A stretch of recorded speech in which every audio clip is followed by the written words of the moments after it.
think that I just come in there and look for knockoffs, and that's not the case. You know, I'm actually a sharp, smart fighter. So, well, wait, I'm here. Who wants to fight me? I really don't care who's in front of me. I don't feel like no fighter can beat me.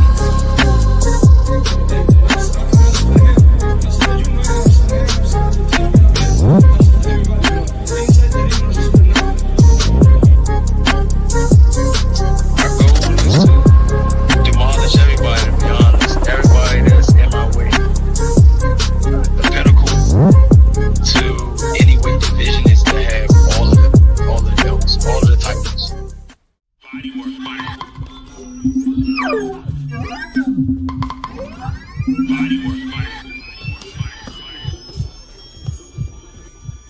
Welcome to Bodywork. Welcome back. It's Michael Rogers. Welcome to Bodywork Boxing. It feels so good to be back. Oh man, I'm just motivated, man. I just think that some things got to be pointed out, man. We got to put stakes in the ground in typical Bodywork fashion. So tonight, we're going to be giving our salutes to Shu-Shu, doing a landscape of that division, and whatever other boxing talks come up. I know Shu-Shu is not at the top of the totem pole where everybody just screaming his name, but we was looking at him and Richardson Hitchens, and we still deliberating. You know what I'm saying? The jury's still out on Richardson Hitchens. I think we got a little time frame we got to go by. However, there are diamonds in the rough. There are people that come along and do their thing and breathe life back into boxing and represent and have a story, a backstory, and finally achieve what they call the American dream, and that's Shu-Shu. I think it's a brand new sheriff in town, and it was always time when we questioned, how Top Rank was moving Shu-Shu and all of that. And then it wasn't this performance, but it was the performance before when the commentator with a milk dud head was just saying, I don't know why he think and this and that. And Shu-Shu stood his ground. He was right in front of the ropes, and he put the boom pow pings down. I was like, yeah, Shu-Shu got a kill switch. Shu-Shu is hungry, and he's one of them guys that I think he do really have a switch. You get him in an interview and he's one way, and then you get him inside that ring, man, and he got a whole nother demeanor, a whole nother, it's like a switch he turn on. And then when he smell you hurt, he get it over. But that's gonna be the meat and potatoes of the show. That's gonna be the highlight of the show. But I'm sure with topics like this, it's gonna lend itself for us to talk about a whole bunch of other things. And I'm gonna say what's up to AC, man. How you doing, man? What's good, bro? What's good? Yeah, I'm excited about this one. This is it's a little bit of homegrown cooking right here. Oh yeah, chef. And cookie. I tried to call one of my homeboys to see if he still lived over there near Tilden. He didn't live in Tilden, but he lived about, I would say, about 3 or 4 blocks, maybe 5 blocks at the most away from there. So he would pass it every day on his way and back from work and stuff like that. So everybody kind of in that area kind of knows each other to a certain degree, depending on how much noise you're making. So I just wanted to see if he actually knew them, and if there's any street news, let's say Shu-Shu looking, or we're hearing whispers that some of that vacant property over there, he trying to cop that to form a little boxing gym or whatever. So I was just trying to see if anything going on like that at the street level. Oh, okay. Yeah. Gotta stay abreast, man. He the champ. We gotta, continue to I like, you know, his journey, man, because it's not easy, man, coming up out of there. I know he didn't, you know, I just know, man, when it's per capita like that, man, you gotta be able to do a little bit of everything. But salute the Cookie Monster. Cookie Monster say Bodywork. Salute Cookie Monster. Mic check, 1 2 1 2. Sounding awesome. You know, I always appreciate those mic checks. And everybody just getting acquainted in the comment section. That's what's up, man. Well, it's a lot going on in boxing, and I'll start with the housekeeping. There's a couple other things that I could have put it in here or added on, and I'll probably bring up, you know, but let me get into the housekeeping so we can get this party started right. Number one, Conor Ben versus Regis is a joke, man. And I hate to do this because Regis really one of my guys. It's just almost like the same thing kind of happened with Subriel Matias. It's like, well, for their style and them not, you know, like Lara evolved into something when at the older he got. That's why he's old man Lara still knocking out last minute replacements and retaining his strap when he was supposed to be unified. Like, you know, I look at Regis and, you know, I don't knock nobody. I mean, you got to enjoy your bread and all. I just question where he's at. I know the Devin Haney fight raised a lot of eyebrows for me, man. And I'm not gonna be the CON spiricist, but it was a lot of like funny business swirling around that. You had Regis taking the stance of, you know, Devin, you know, highlighting the fact that Devin had paid for, you know, outcomes of fights, things like that. Then you had the whole fact that they all were filming a reality TV show and he wasn't privy to talk about certain things because he was on set with them and doing business outside of the thing. And then, you know, we saw the performance and I was shocked. Devin made me eat crow. He dropped Regis and everything. He just didn't, you know what I'm saying? He didn't, you know, flip the kill switch, but, you know, he made Regis look pedestrian.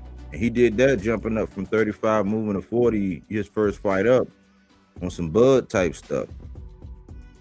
So I was evaluating all that. And then it was shortly after that where I confirmed that there was a one-way rehydration.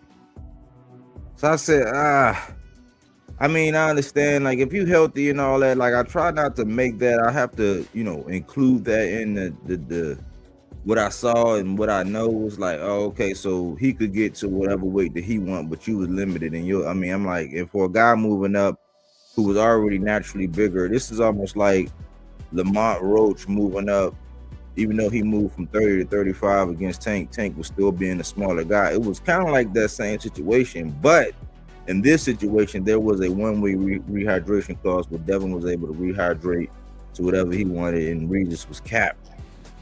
You know, and, you know, Regis had, you know, he showed respect for Devin and all of that. And I went on to see Regis fight, he fought Jojo Diaz. And that was at a weird weight because Jojo Diaz is really a lightweight. I question whether or not he's really a 130 or 135. He's just older and, you know, he's been through some things in life. I think he's on the better half. I think he's on the other end of it. But, you know, even though it was decisive that Regis won, there were moments in that fight where if Jojo Diaz was like in tip-top shape, dog shape, he could have stopped Regis. He caught Regis. And this is one of them times where he was moving like, he wasn't like the Regis of yesterday. I'll put it like that. So it was that, you know, there was some things that was going on at the time when Subriel Matias was, you know, looking for a fight and we couldn't get a fight. I was doing videos all day, every day about how Subriel couldn't get a fight and how everybody was maneuvering and all of that. And I came across something and I was just like, man, not my man Regis. Because he said something in the interview. I said, man, God, that sound like quack to me, you know. So I started looking at my guy a little different. Even though he's my guy, I like the success story. A guy from Louisiana and all of that, you know, he was my guy. He's the crippler in my boxes to watch. I was pulling for him with the Dev thing. I mean, he was going up against the D Hive, and it was just him and Coach Evans Tobler, much like how Richardson Hitchens, it'd be him and just Coach Lenny. That's it. You know, Bill had his way with them. Coach Tobler stepped up, and then Regis checked Tobler. It was just a mess. And so I'm like, well, you know, Regis not a spring chicken. And I seen him coming out recently talking about Richardson Hitchens. This is before Richardson Hitchens made the weight and then got ghost on us. But he was talking a lot. He was doing a lot of jaw jacking. And them two, Richardson Hitchens and Regis, have been going at it for a minute. So I was looking for something more along those lines. When I got the news when I saw it all on the internet that Conor Ben and Regis getting ready to fight, and then at a catch weight, precedence has been set, y'all. We can say WWE, WWF, but like, listen, man, the integrity of boxing is getting tested at every level. Sanctioning bodies, you know, they compromising with these weights. They went to all these different weight classes for a reason. Some of it was financial gain. Some of it was to like give more people credentials, and you know, it's good and bad. But just when we start getting accustomed to saying, okay, cool, this could be considered a tweener weight, but it's still a real weight, and it's still a set of champions at that weight. Just when we start getting accustomed to that, everybody say they want big money, but then they got to go to a weird weight. Like, that's a turnoff to me. And Conor Ben, I was comparing Conor Ben to Ryan Garcia in the fact that big names, you know what I'm saying, present challenges, especially Conor before the egg situation and versus after the egg situation. And pretty much Ryan with everything but the loss to Tank, where Tank stopped him to the body, and you know, where Rolly pretty much made him put his hands in his pockets after he dropped him. You know, those are the only two performances I saw where I really kind of questioned Ryan. But the question mark was, do they warrant the paydays? I'm not a pocket watcher. I don't care. But that's the big question. Do they warrant those kind of paydays and that kind of attention? But the thing is, in a unique way, Ryan got the teeny boppers. Conor Ben got everybody across the pond. And then the family name, you know. So Ryan is like the quote unquote golden boy, you know, the model, you know, things like that. But the reasons why they were linked and joined at the hip, like Matt Ryan and Joe Flacco, is because with all of the hoopla, all of the money, all of the attention that they get, they had never submitted anything with a belt. Well, Ryan just did that. And it looks like Conor Ben has already been set on this path, I guess, because of the freak shows with Eubanks, to where he can move like a champion, where he can do whatever he wants. And he's the guy that's being sought after. And I'm like, for what? I mean, I could see if he was still fighting the way he was fighting before the egg situation, or whatever dilemma that was. Don't holler at me, holler at you, cat. If he was fighting that same way, finishing people, like the way he did Algieri, like when he was tenacious, when he was like, when I really kind of believed, I said, hey man, I think he might be able to get with Boots the way he used to fight. There was a point in time where I really thought that. Not anymore. But this came out of the blue. Regis, I'm questioning his generosity. Remember, I told you our generosity means his chin insurance. And that's my guy. No harm, no foul. I'm just going to talk this boxing, man. If you've been around, you know, whatever, you know, I'm not being, you know, not degrade none of these guys. I respect them all because they get hit in the head for a living. This is just what we do over here, where we just put them all on the scale and weigh them. I don't think Regis' generosity is that much. And I do think that Conor Ben, especially at a nice, you know, 50, that's like 4 pounds shy of 40, and that's coming down from 60. But for his frame and the fact this is a freak show and he's going, and the amount of money they saying he gonna get paid, he gonna come in the weight. I don't think he's gonna pull, you know, this recent thing that Richardson did. I don't think that's gonna happen. So I think that's gonna end bad for Regis. I'm like, it's kind of funny how right when everybody's on the precipice of being able to get whatever names and they're being sought after, they start doing weird things like this. The opponent, you know, him coming up, him never even fought. Regis never even fought at 147. I'm sure he's coming in a couple times over 140, but you know what I mean. When you come in at full-fledged, he hasn't even fought at 147. He's going to jump up to 150 as an older gentleman, mid-30s. Like, he shared the same division as Bud and Adrian Broner, y'all. I'm not gonna open up that can of worms, but yeah, they was in the same division for a number of years. I'm not gonna open up that can of worms, but that's how long Regis been around. And when you're not active and dominating and, you know, running like a well-oiled machine, and you're having the kind of performances we've seen from Regis, it make me question everything. Like, where is boxing going? It's a joke. Eddie Hearn came out and said it's a joke. The very first thing, and I said, man, for once in a while, I actually agree with Eddie. The fight makes no sense at all. And I know he might be a little bitter, as they say. You know, somebody shitted in his crumpets and tea with the decision of him going over to Zuffa. But that's not none of my business. You know what I'm saying? Since everybody wants to say you the best promoter and whatever, I'm like, how the hell did you let Conor Ben get out of the gate, go over to Zuffa, and now he getting ready to fight the Rougarou? I mean, nobody can make it make sense. I'm just questioning Eddie. Everything that's directed towards Eddie right now for me is about Boots, but he's still sitting by the dock of the bay, wasting time. But it's a joke to me. Eddie agrees. That's the first one. The second one is Jermall Charlo being blackballed? And what do you mean, Mike? If you listen, I'm gonna tell you right. Like, listen, if there's an example of a guy like a Devin Haney, whose biggest loyal fan base, who support him and hold him down no matter what, they pretty much control and dictate the narrative. They can push you, they can grab you by the nose and sit you right on your ass with it, the way they do it. They were out campaigning for an inactive Earl Spence, like after what we'll be coming up on 3 years now. In July. 3 years now. So in 4 months, that'll be 3 years. They was campaigning saying, yeah, because that'll be a quote unquote, not my word, they said pass the torch. And y'all know Earl Spence, my man, but I'm like, come on, man. Come on, man. And then after that, because they said they wanted Rolly, that was like, nah, you know what I'm saying? Then there was these things about Manny Pacquiao, and I said, Manny Pacquiao? And then look, think about it. Manny Pacquiao was getting ready to rematch Floyd. Let that sink in.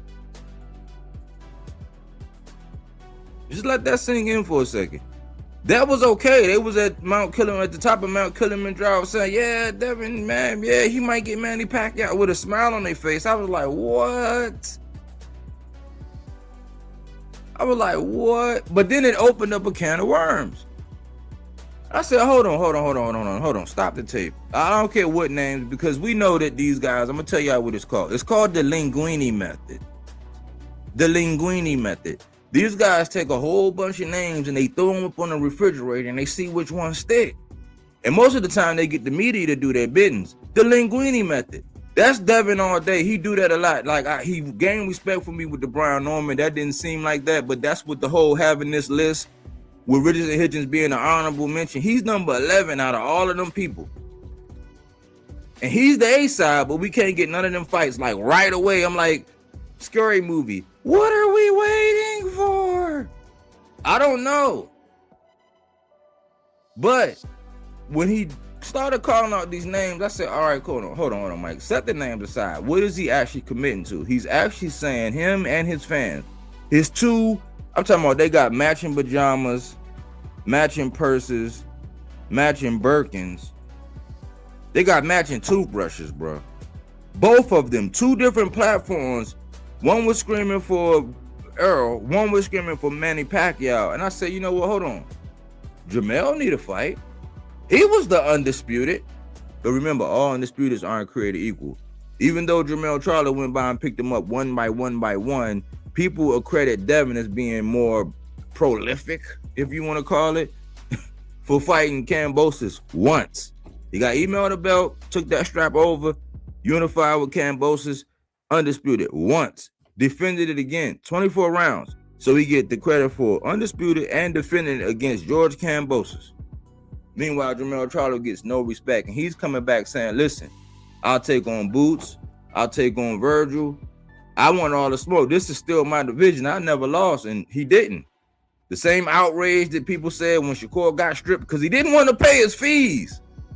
Jermell Charlo got stripped soon as he stepped foot in the ring. Jeez Louise. This man can't get a fight. Jermell Charlo can't get a fight. And we got creators that are actually so passionate enough. They care more about shutting out PBC fighters and shaming PBC fighters more than they care about getting the fighters that they dick ride. Let that sink in. The fighter that they spray throat coat on, pull out reach around extenders, slap on knee pads, put in a tonsil jewelry for, they would rather them guys be inactive, missing paydays where they got more meat on the bone to make content about. They would rather them stay inactive than for them to break bread with a perceivable PBC fighter. Let that sink in, y'all. He might be blackballed. There's no pressure for Boots. I stopped asking, man. I mean, I don't even want to. It's like I felt like I was being a bully. And I hate bullies. I'm not even a bully. I'm just saying, listen, what's going on with Boots? Okay, so I'm going to stop asking questions, you know what I'm saying? Because y'all act like y'all got to go get some pads, you know what I'm saying? 5 to 7 days out of every month or something, whenever somebody asks about it. I'm like, Jermell responded. Everybody else is tied up and got other things. Hell, Josh Kelly got a contract with Boots' name on it and then said, well, yeah, excellent fighter, but brings nothing to the table. As soon as he got that strap, and they got a contract, and that's with Eddie. Meanwhile, Jermell is perceived as begging, and according to AC, perception is reality in today's day and time. And the way it's perceived is that Jermell Charlo is out here begging. The former undisputed lineal champion of 154 is out here begging for a fight and can't get a fight.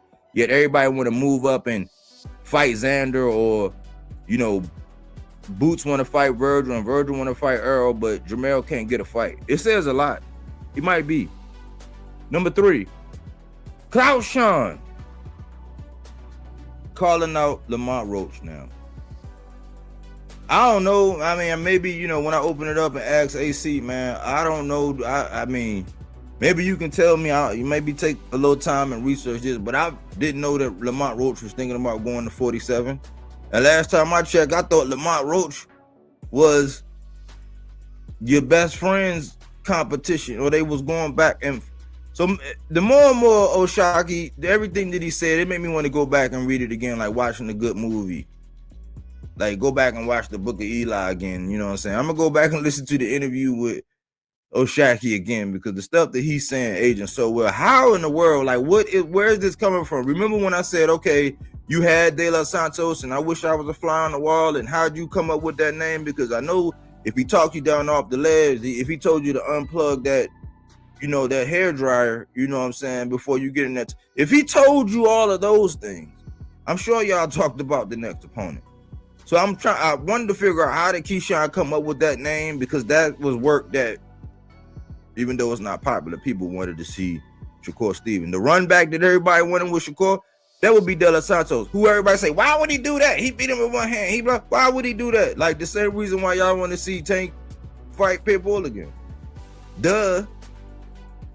I mean, that was the run back. But somehow Keyshawn put him up on the map, was getting ready to fight him, blue weight, did all that stuff, you know what I'm saying? Well, I've already had, my criticisms for that, so I'm not going to dive too deep. But that didn't go down. That was your man's work. Then you come back, you do a good thing, you stop Jermaine Ortiz, but guess what? Shakur had a contract with him. That was your man's work.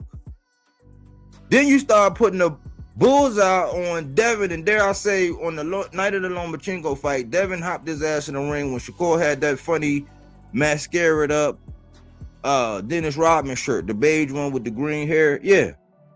Photographic memory.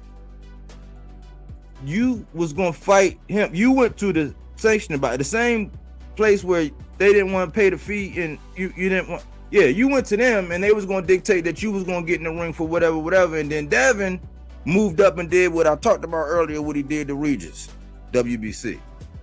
That was your man's work that you was aiming for. So then it was Lewis, then it was Crocker at 147. And now it's Roach. Was Oshaki on or something? And what am I missing? Them? How do I? What? Why do I say Clout Sean? Because it's like you just like the same reason why the last 2 weeks, both of them was talking about moving up and going to weight classes. That Bill, mainly Bill, because Bill went through his whole saying Tank name again. Clout Sean went through his whole I'll stop Tank because we on the same thing and I'll do this and I'll do that. Meanwhile, you moving on up like the Jeffersons. Everybody wants to see Lamont Roach rematch Tank Davis, but now Clout Sean is actually saying Lamont Roach. Y'all see when I be saying help me pick up the pieces when it comes to this boxing talk, man. But that's the housekeeping, AC. I know I said a lot, man, but shoot, have at it. And salute the front line. Front line say Bodywork panel and chat. Salute front line. I appreciate you. Salute May Lazar. Salute Aaron Jones. I see y'all. I appreciate it. Well, I'm gonna start from number 3 and take it back. Keyshawn is all over the place right now because he's actually ranked at 140 in at least three sanctioning bodies. So that's where he's ranked. So all of this talking of moving up and all of this other stuff is crazy. Lamont Roach is also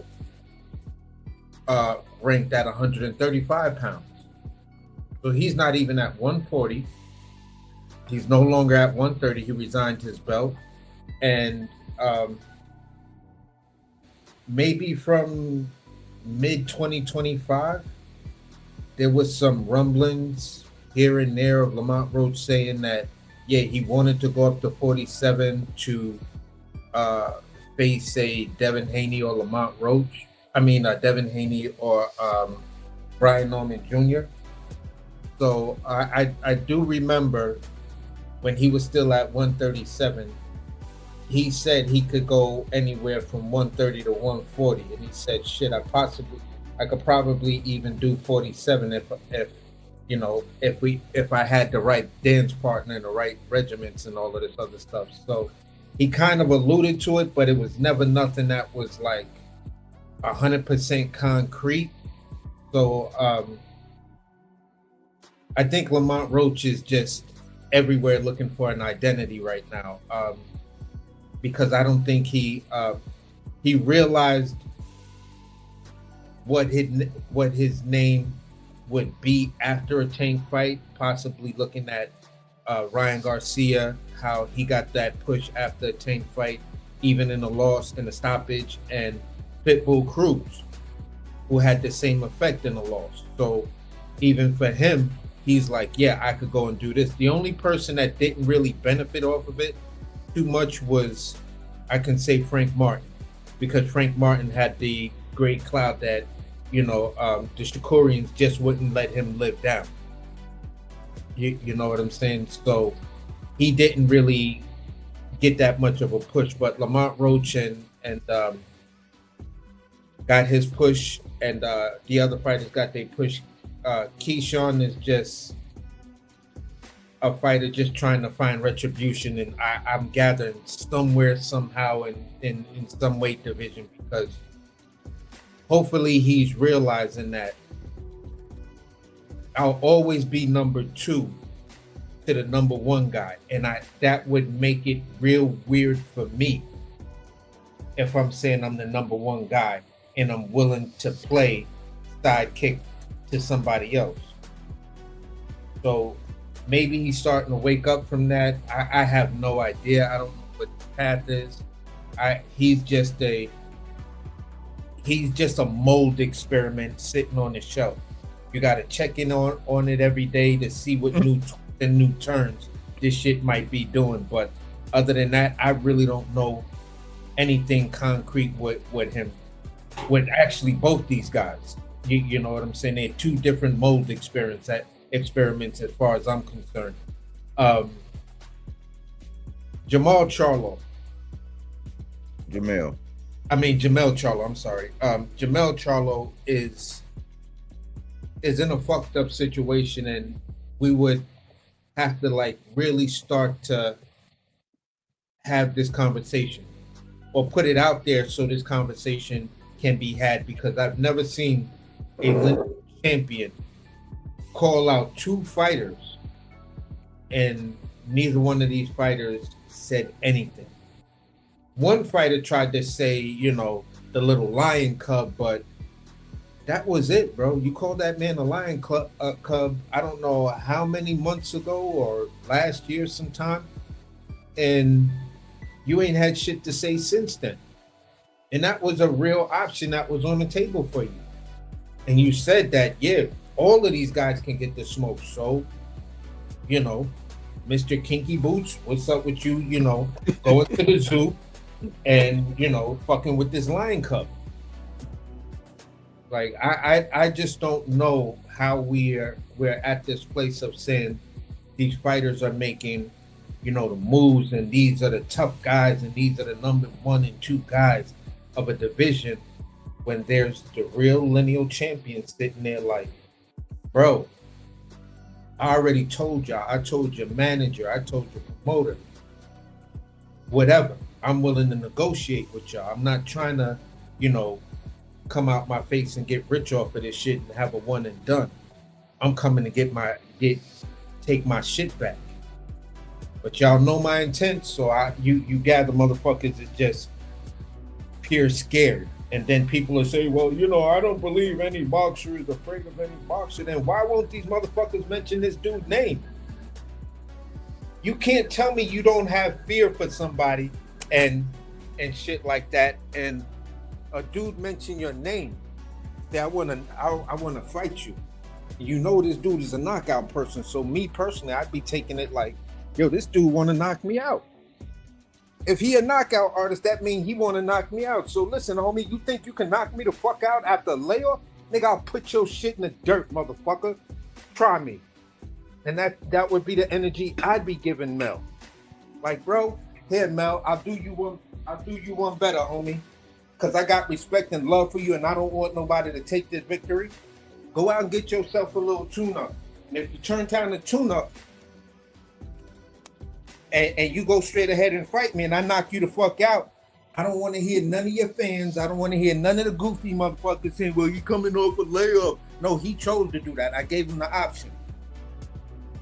So when I look at how these guys are, and you got the real, you got the real killer right there, and none of you dudes is trying to run towards that smoke. It's a solid payday.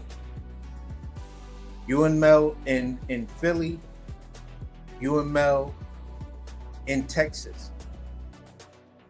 And that goes for both of y'all with Mel in Texas. It is what it is. So I'm just like, yeah, 54 is deep, but 54 starting to look like it's deep full of motherfuckers that just ain't got balls. A bunch of eunuch motherfuckers. This is a whole wing of eunuchs. Queen done ran around and said, yeah, you got them big ass balls, let me cut them shit off.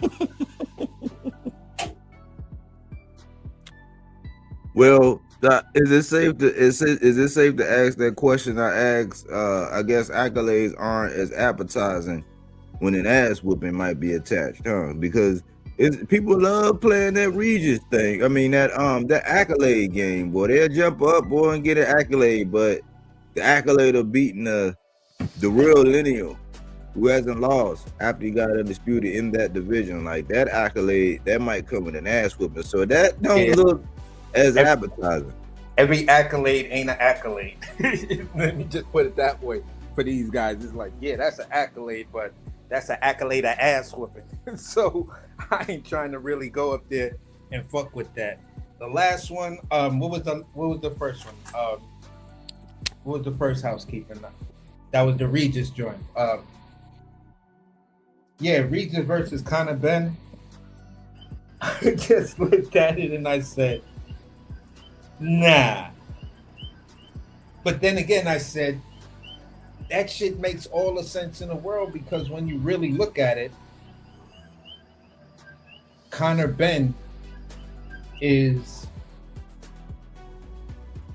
I don't know what to classify Conor Ben as. I guess Conor Ben is the true Kardashian of fucking boxing. You're living off a royal name. You feel what I'm saying? People ask, how did you get here? How the fuck did you become this fucking famous? And at the end of the day, it's like, yeah, relationship to your pops, and then you had, you know, the two sons went at it. Like that was supposed to be the biggest thing since I don't know what, but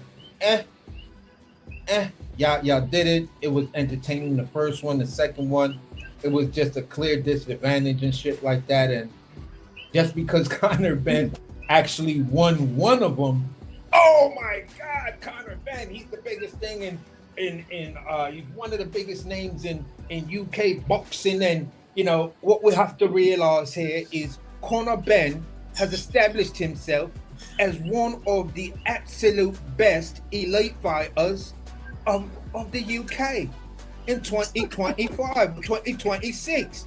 I mean, come on, bruv. It is what it is. So that's what the fuck we just have to accept. So once that is established, look, Shakur is arguably in this era the number one pound for pound guy. If that can be true, then Conor Benn can be the biggest motherfucking boxer in UK boxing. Wow. That's where we are. Well, the biggest and the best are two different things, but yeah. Yeah, but you. What's up, Irony Boxing? Salute, man. God bless. It's been a minute, but how y'all doing? I'm doing good, man. Just doing some housekeeping. We just finishing up with the housekeeping. I just wanted to ask AC one thing, because we almost do this housekeeping. Oh, okay. I just want to ask him one thing, and then you can cook and open up, because we just finishing up the housekeeping. But sure. Is it just me? Because I know you might not have always been the biggest PBC guy per se or whatever. I don't know when you came in, because you might have fell into a trap that a lot of people fall in. I don't know, but no, I've always been a big PBC fan. Okay, like since day one. Okay, so let me ask you this: is there any legitimacy to what I was saying as far as it seemed like we're in an era, and I'm just putting fillers out. It seemed like we're in an era where people will rather clown a guy because he's with PBC and they haven't had all these cards and they haven't fight. They would rather clown a guy and not promote their guy fighting that guy just at the expense of that PBC guy not getting another fight. Am I reaching, or is that something out here that's like, you know, an intangible that's like oxygen, where we know it's there, we need it, you know what I'm saying? Is it one of them things? Yeah, I would say for me it would be something that's along the lines of 60-40, 70-30. 70-30, 60-40, that is the mainstay. The other part of it is, I hate to say it like this, but when you have a African American who is highly successful in one area, then partners up with one of the most hated, highly successful boxers, you got a recipe for just genuine hate. Now, some people may hate Al because of some of his dealings with Mary, Babyface, other people in the music industry and stuff like that, making him sign contracts. But he's on it just like Don King was. If I made you 30 million, why the fuck are you complaining about 3 million? Makes sense to me. So that was the thing with Al Heyman. I didn't have no issues with Al Heyman. I knew who he was from the music industry, and I was like, yeah, I'm on that Don King shit because he can do this. Now, when you partner with Floyd was a 50-50 space with me. Floyd, for me, was the guy that I'd love to watch, but I also love to hate him. So that's where I was with that, and I understood the recipe of why, just off the rip, people just didn't want to fuck with PBC. Oh, you got two of the biggest crooks in Floyd don't take care of people, and Al didn't take care of his people from the music industry. But yeah, that don't mean they still didn't make motherfuckers millionaires. Yeah, a lot of black and brown. I say black and brown. Like you got Yeah, think the yeah. David So- Benavides, the Leo Santa Cruz is like, I mean, he done a lot for black and brown. You know what I'm saying? Canelo had his biggest paydays. Canelo had his biggest paydays when he went over to the PBC. They was giving that dude 2 and 3 fight contracts that were, 50, 60, 70 million. You know what I'm saying? And that's the thing people forget. They forget the history of PBC in Canelo Alvarez's rise. You know what I'm saying? Yeah, Where did Canelo start to make his, like, I would tell, I'd argue with dudes like, where did Canelo start to make his biggest money? Was it with Oscar? Oscar was trying to tell him, and him and Oscar fell out because Oscar was like, look, I can get you these big fights that'll get you all of this money and stuff like that, but you just got to trust me. Canelo was like, yeah, but you don't run me. I could do what the fuck I want to do. And he went over to PBC and doubled the amount of money Oscar could ever offer him in one fight or several fights with fucking PBC. Look at David Benavides. Look at all of these fighters that came out of PBC, and dudes is out here running around wishing that American boxing company is gone. Like, get the fuck out of here. PBC been doing great things for boxing since day one. Y'all just don't like the fact of who is there. Do I like every fighter on PBC? Hell no. Just like I don't like every fighter on Top Rank, just like I don't like every fighter on any of these promotional cards. I mean, promotional companies. And I could probably say this more. The Zone, I dislike more fighters that are probably signed to the Zone than anybody else. So let that sink in. So that's where I'll land with that. Word. Good description, man. But what's on your mind, Irony Boxing? What's going on, man? Man, I just heard that Gallo Estrada's fighting again. How about that? Huh? We got Nonito Donaire fighting. We got the grizzled old veterans. And Estrada's fighting Tenshin Nasukawa. But, man, Conor Benn and Regis Prograis, I don't know, man. Like, is this the only fight that he's going to do at Zuffa? Really? Like, Regis Prograis? Like, that don't... I mean, I heard it was only one fight. You guys heard the same thing? Like 10 to 15 million, something like that? Yeah, 15. That's what everybody keeps saying. Yeah. I heard it was between 10 and whatever. I guess I'm gonna ask you guys the poll question that I had on my live earlier. Which of these fights do you think is gonna turn out the best? Frank Sanchez versus Richard Torres, Callum Smith versus David Morrell, Conor versus Regis, or Barbosa versus Sims?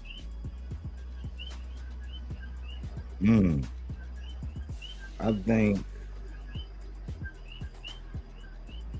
David Morrell and Callum, depending on, if Callum, that's interesting. That's ironically, I think that's just as interesting as Barbosa and Sims. I think that's like for the same level, not that much power, but more technical boxers, veteran boxers. So that's gonna be a chess match, a long, slow chess match. That might look a lot like how it looked with Catterall, just a little bit different because Catterall is southpaw.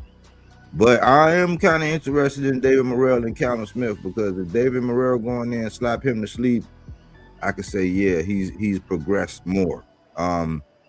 But I'm totally turned off on the Regis thing. I mean, the Regis and Conor Benn. Conor is like all of his momentum, and Eddie, he lost him over there to Zuffa, and he wasn't guiding him right anyway. All this time they can't find Boots, not one fight, and you're gonna have this man go over there to fight Regis at 150. I mean, Boots is at 154. And if he's a star and he don't need belts and all that, Boots don't got a belt. Why can't they fight? Like, I just, like, Boots is sitting by the dock of the bay, kind of big, can pick, choose, and refuse, bro. Look, I mean, Boots did go on to become You know, he got that IBF when Bud moved up, and then he won the WBA off of Demontis Stalianis and stopped him. He retired in the 6th round, didn't come out the corner. Along with that, he had the ring. He just didn't use the momentum. I mean, why did the Cardinals sitting there ask for Ben to fight Boots?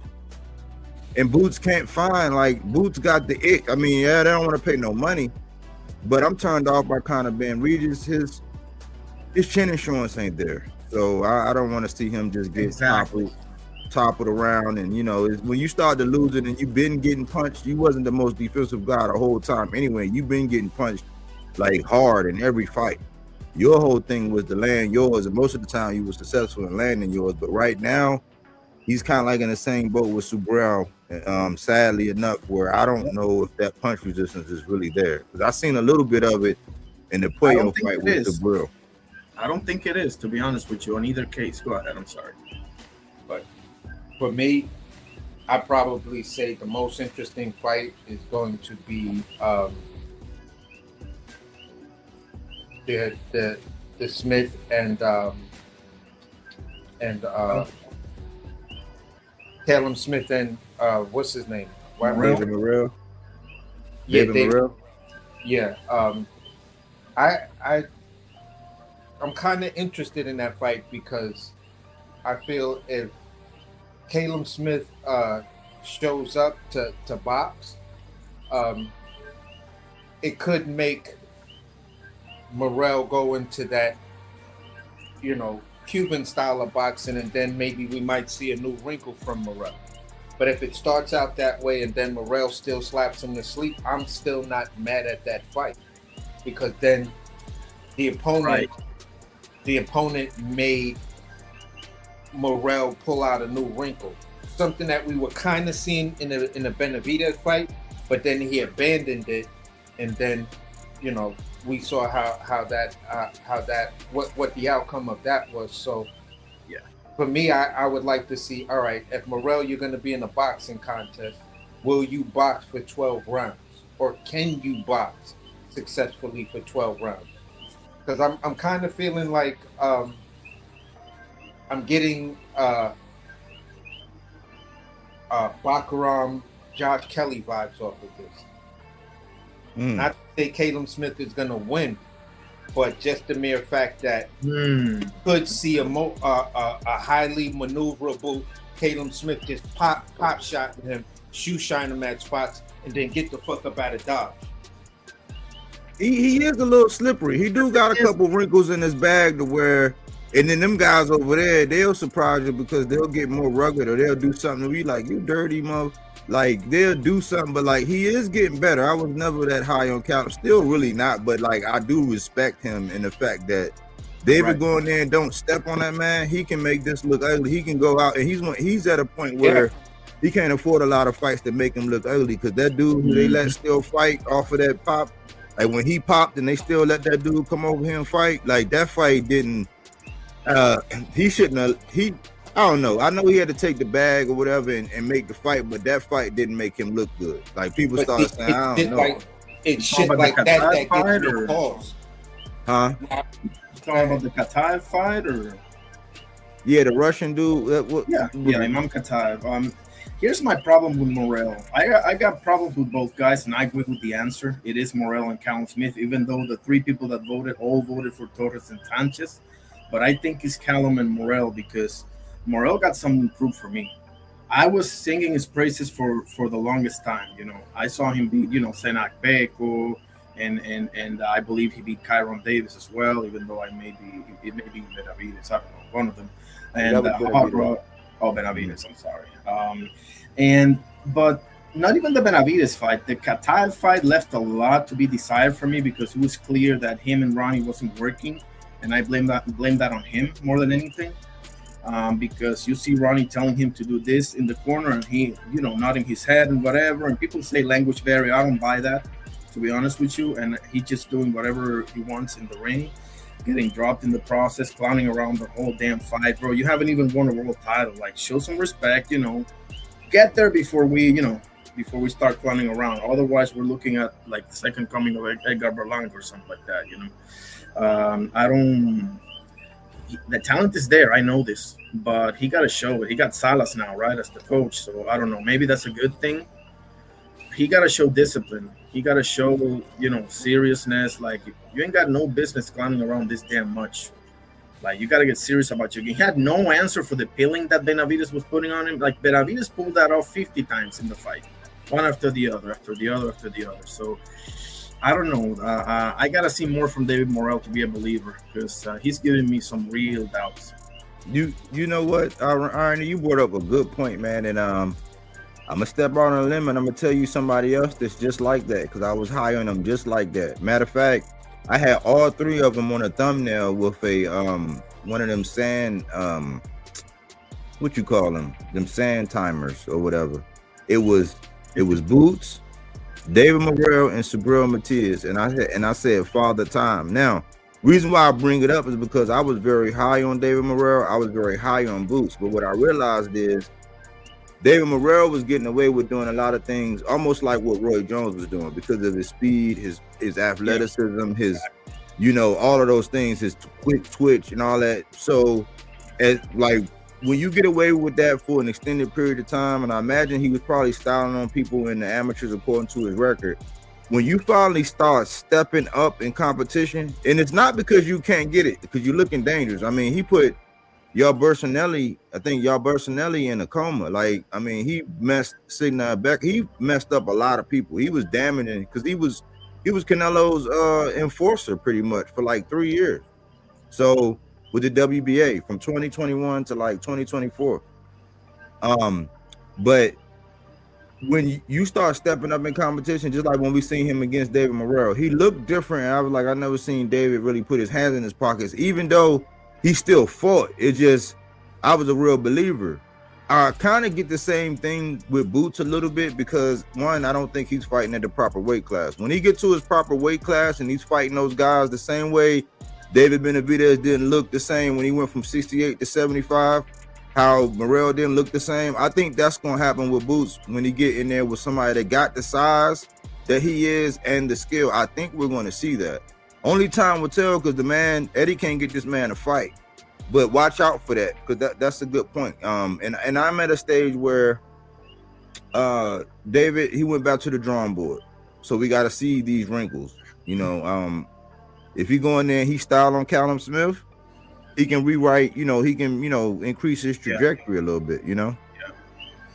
I guess the only thing I would say to that is a couple of things. I would say the difference with Boots and Subriel is that at least those two got there. They are world champions. In the case of Boots, unified and defended and everything. We can talk about it if you want to, but Morrell, you haven't even got there yet. Like, that's my problem with Morrell. Like, you're carrying yourself in the ring. I don't care what they do in the build-up or whatever. You do you. Everyone's different. But in the ring, you're carrying yourself in a way as if you have already built this legacy and you ain't got nothing to lose. It's not the case. And I fear that he's in danger, in my opinion, of going into that basket of wasted talent, Yeah. Go ahead. I'm sorry. Go ahead. Just real quick, and Morrell, you should have gotten the message in the Hot Rod fight. Like, we're talking, it's not something that's never happened before. Like, the Hot Rod fight was the first real check, and then you got Benavides, and then you got Kataev, and you're still like clowning around. Like, you still haven't got the message yet. Like, that's part of the problem, in my opinion. Go ahead. For me, when I first saw Morrell, I wanted to be a fan of David Morrell really, really bad. And I said, you know what, just let me see a couple of more fights. I think I probably saw him after, like, really notice him probably after his fourth or fifth fight. When he was 6 fights in and they was talking about a matchup between David Benavidez or him and Canelo Alvarez, I said, you motherfuckers is crazy. This kid is nice. I see where y'all trying to say, for that division, it hasn't been a Cuban with that kind of Olympic pedigree or amateur pedigree. that's coming to that weight Yeah. class. You know what I'm saying? And he came in with that knapsack, or like Body like to call him, that rucksack. So he came in with that big ass rucksack, dropped it in the middle of the floor, said, "This is what I'm working with. This is what it is." What I think that, like with Morrell, they should have moved him a little bit slower, somewhat at the rate that they moved Andy.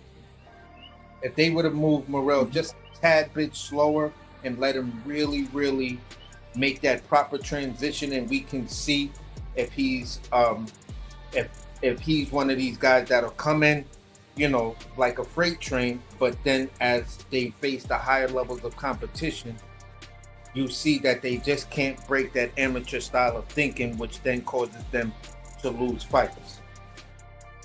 So this is, for me, I was like, they're gonna fuck this dude up, man. And I used to be in heavy debates like, listen, Morrell is nice. I never said he wasn't nice. The kid got all the potential in the world to possibly be one of the greatest Cuban fighters of this generation. But they got to stop putting his name in the same sentences with people like Benavidez and fucking Canelo. They're gonna beat the shit out of this dude. He's not ready for them. They're doing the same thing with Moses Palma, in my opinion. But go ahead. Yeah, I'm getting a little hint of that too. Yeah. So basically, what I'm trying to say in short is, Morrell, you've already got your loss, or whatever. Mm-hmm. Start to re-look at your career, to look at it in terms of longevity. Maybe, you know, those rumors about Cuban fighters always not being honest about their age, maybe that's part of it. I don't know. But I know that if you started to look at your boxing career in terms of longevity, then certain fights you would take, and there are just other fights you would strategically, you know, move around, and we would understand based on, you know, what American boxing fans know as a fact. We saw what happened with Loma. We saw what happened with damn, I just brain farted on his name. But other Cuban fighters that came in with these extensive careers in amateurs and stuff like that. Even a guy like Madrimal. You have a certain way depending on how they move you, and then you hit your plateau. Yeah, but there's like always that point where you just can't make that transition. And that's I guess what Morotai and them team knew when they was facing Andy. They was like, yeah, he's a great fighter. He's a great amateur fighter, but he ain't a great professional fighter yet. You know, let me end with this. Let me end with this real quick on Morrell. I'll land and then you can land and we can transition into the meat and potatoes irony. But yeah. I think once he moved up there with David, chasing David, which was a noble gesture. Like that's how we want our fighters to move. You say you want to fight, that's what I mean when people say I chased and I pursued. Like all this, I called your name out after my fight. I went on this interview and said your name 3 times like Candyman. Fuck all of that. David moved up when David moved up. So I appreciate that. Well, I think the adjustment should have been made was when he fought that other dude and he realized what it was. I think something should have like clicked and said, hey, let me go back down to 68 because there's a way more meat on the bone. That's where you have all your advantages. You are a specimen, a physical specimen. I know you can stay in shape because I don't think that, and maybe when it's time, just like David, he saw himself moving up because he's a big dude, but he didn't just say, I'm just going to jump up the cruiserweight. Like, no, he did 68. He did a round robin. He got all that. He moved up to 75. He eased his way in there. He did what he did the yard. Like, he had that. And now he's going to cruiserweight. Like, I think that David Morrell could have went back down to 68, got, you know, if he needed a nutritionist or whatever he needed to do to be able to make the weight, and as long as he was doing it healthy, I thought that he was way more dangerous at 68 because 75 is just like it's different dimension. It's like Cambosis going to 40. Pitbull Cruz being at 40. They don't belong at 40. They don't have the dimensions. So David, he might got the dimensions, but like the experience and how he fight, and when he get more technically sound, I think he'll be ready, more tenured. So I think that's where he messed up. But he can right the ship if he smacked Caleb to sleep. I don't know. But I'll land on that, man. What you got, Arnie? I actually had a question for AC. I hear you, great stuff, and I agree. But do you think that's it? The fact that they mismanaged to him to a degree, or because he's got some knucklehead in him, even in the Benavides build-up, laughing all the time and everything. And I'm like, hang on, it's calling him Robocop, all that stuff that he did. I mean, I get it that you're confident and all, but I don't think you realize what's in front of you. I think he's got a little knucklehead in him, because Ronnie Shields, bro, if you know anything, this guy's seen it all, done it all, right? So if you don't listen to somebody like that, I have to look at you a little bit, differently, No, it's. I'm gonna say it like this: all three of us are arguing the same coin, but different views. You feel what I'm saying? Someone is arguing the top, what the face looks like. Someone's arguing with tails, and then when you hold a coin to the side to say, look how thin it is. Me, that's where my argument is how thin it is, how thin his professional career is. When I say he's mismanaged, it's the point of what you're saying, where he's shown that bit of knucklehead, and it's like, look, you either take this shit serious, or we're not gonna fuck with you. It's what Body just said. Morrell should have, when David Benavides moved up, yes, that was admirable to chase him, but you should have, before you pulled that trigger, you should have said, hold up. I know for a fact this dude Canelo ain't gonna be around here that long. You know what I'm saying? He just moved up, and that was probably my toughest competition. I mean, Billy, I'll beat the shit out of him. Pacheco, I will break him down to the body. You feel what I'm saying? Just started really looking at the 168-pound division. Like, after Berlanga lost, you could have snatched up Berlanga before Hamza got up there, and that would have been your stoppage of Berlanga. So now, regardless of how much Canelo's going to duck that fight at 68, you're establishing yourself as the threat at 168. And once you become the threat, whenever Bud and Canelo did what they did, that argument would have been, well, is he going to fight Morrell? Is he going to fight the threat in Morrell?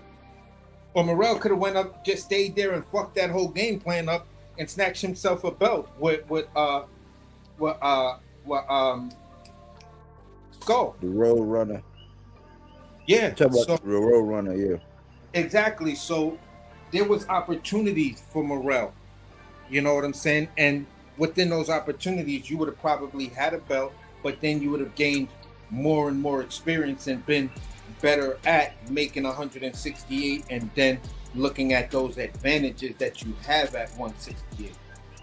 From what it was stated that you fought you were heavier when you were in the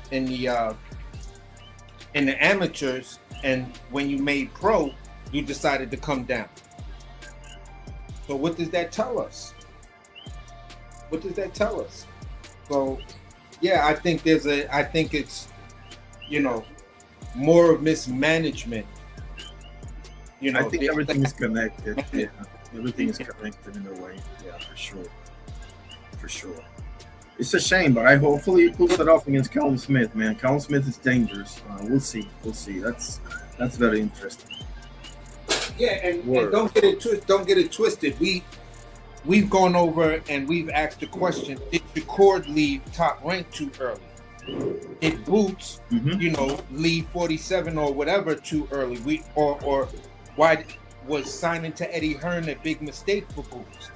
So we've gone over and we've looked at certain fighters and came to the conclusion that either you were mismanaged or you shot yourself in the foot. AKA, that's one of the one of Body's talking points when it comes down to Hitchens. Why he's not where he needs to be or should be. Yeah. Well, yeah, I think we cooked on that, man. That's a good little preview of that, man. We might have to look at that more closer to the fight. You know, there's a lot of fights that's being announced, and Sure. just like everything else, man, I got trust issues because we just seen with Hitchens. It's like, man, it ain't over until they get in the ring. Like, until you see them in the locker room walking out, it ain't on until that. You know what I'm saying? It's like, dang, we here in 2026, so you know, it's a lot of fights being announced. I want to transition, man, and give Shu-Shu his salutes, because I really think he deserved it. You know, I was joking around last week before the fight, and I was saying, man, you know, New York, man, y'all got two of them. But then Hitchens did what he did, and you know, he didn't make his defense. What happened with Shu-Shu Carrington? He actually beat Carlos Castro, man, to, you know, put himself in the history books now. He's official. For a while, we had been wondering what Top Rank was doing. We used to have conversations here and on another channel about Shu-Shu and where he was moving, and we could tell because there is like, regardless if it's cringy, if you don't like it, you know, you haven't accepted it, there is a such thing as a Top Rank dot. I mean, if you don't see that with Edgar Berlanga, somebody like that, maybe even a Jared Anderson, you know, respectfully, there is. And so we used to gauge, I used to always say, well, I don't know where Top Rank or how they view Shu-Shu. And people would probably be wondering why. And I'd be like, yeah, because look at this opponent. We don't know this guy. If they were ready for this guy to open up and be whatever, they would match him with somebody, because when they really ready to ramp you up, they'll let you, like, look at what they did with Keyshawn. When they really felt he was ready, they let him pick his opponent, a very dangerous opponent. We never got the satisfaction of seeing it, but that De Los Santos, that was spicy. And so they gave, like Jared Anderson, they let him do, he went over there and bit off more than he can chew with Bacole. So when they think that you're ready, they will match you. And so they finally thought that he was ready. He went in there with Carlos Castro, and Carlos Castro put up a very valiant effort. You know what I'm saying? Buzzed Shu-Shu dug deep.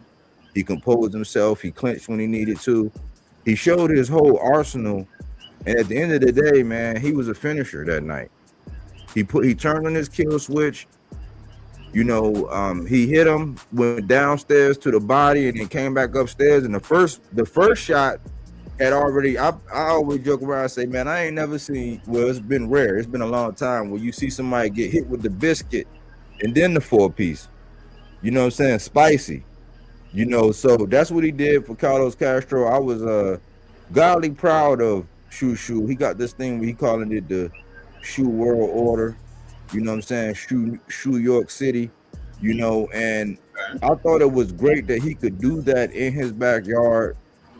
Me and AC was talking about the interview that he had with Cigar Talk, and the biggest thing I took away from that was how the community was behind him.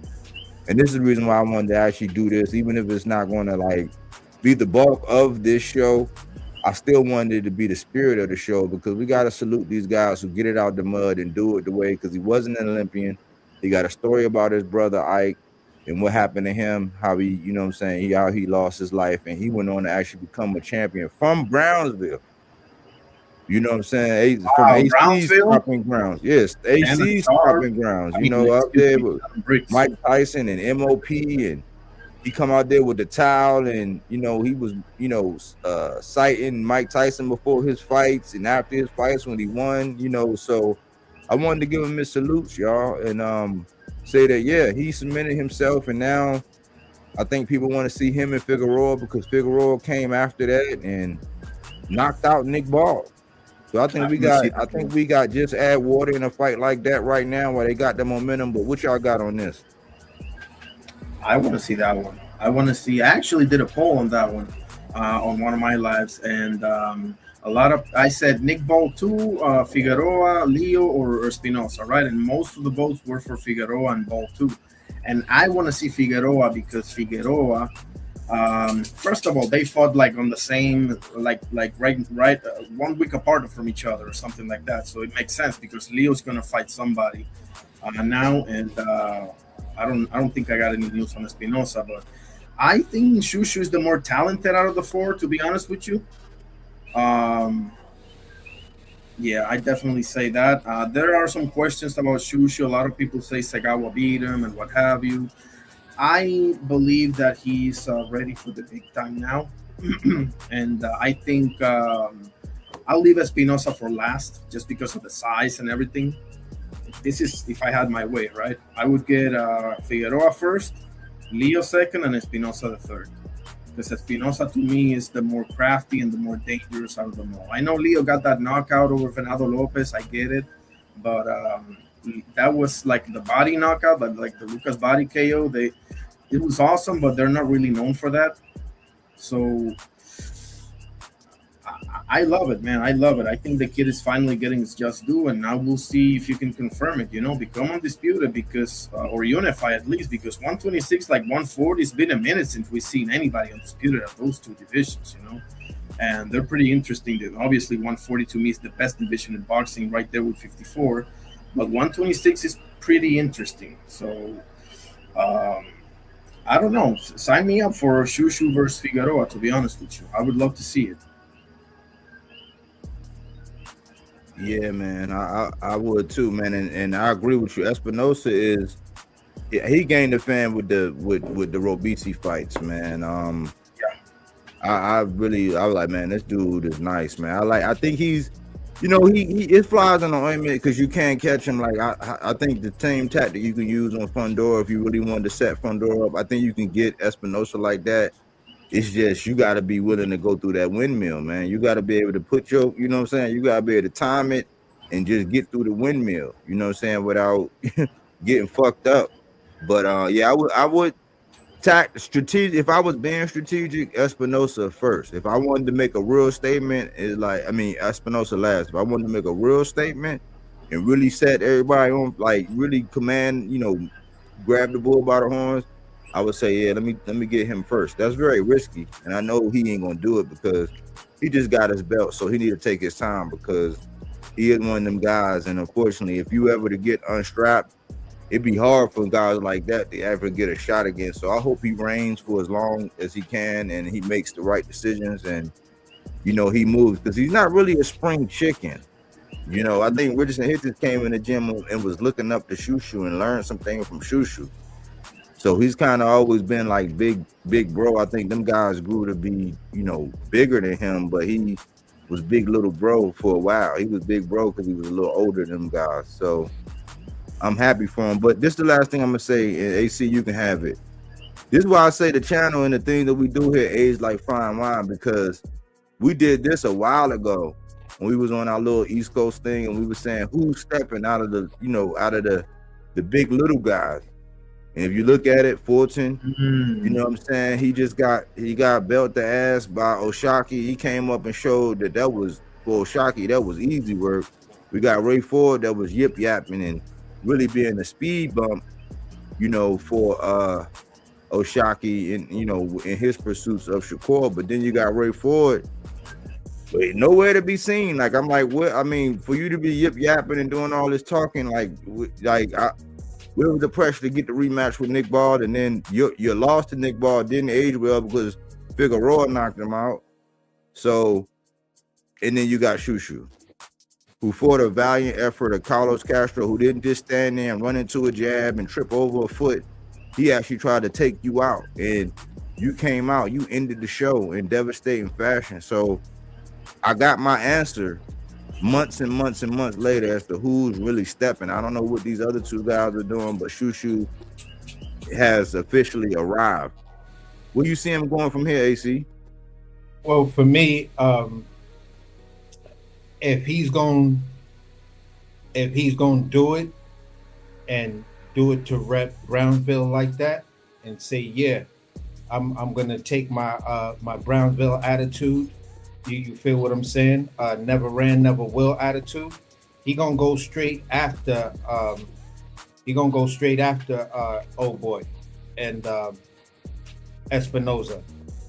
You know what I'm saying? I see him taking that fight because the other two guys, they're they're not going to be that tough for him. I see him easily outboxing him. The toughest guy is going to be Espinoza. You want to make that statement and then set yourself apart as number one, the bag, and number two, you're putting the other two champions on notice that look, either you lay down right now, or I'm going to lay you down. Either way, I'm going to be undisputed, and that's what he's laser focused on. He was saying that, nothing happens until he becomes undisputed at 126. The Inoue fight, yeah, that's whatever. That's if Inoue come up. But if that shit don't happen, I'm not worried about that because I want to be undisputed at 26. The only other part where it makes sense for him to wait for Espinoza is if he goes after Figueroa and then he gets an Angelo Leo fight, or somehow another Espinoza goes after one of these two guys. If it comes down to them two for undisputed, then you have a candidate for a legit, for semi-legit argument of either this can be a real lineal fight or it's a legitimate Ring Magazine fight.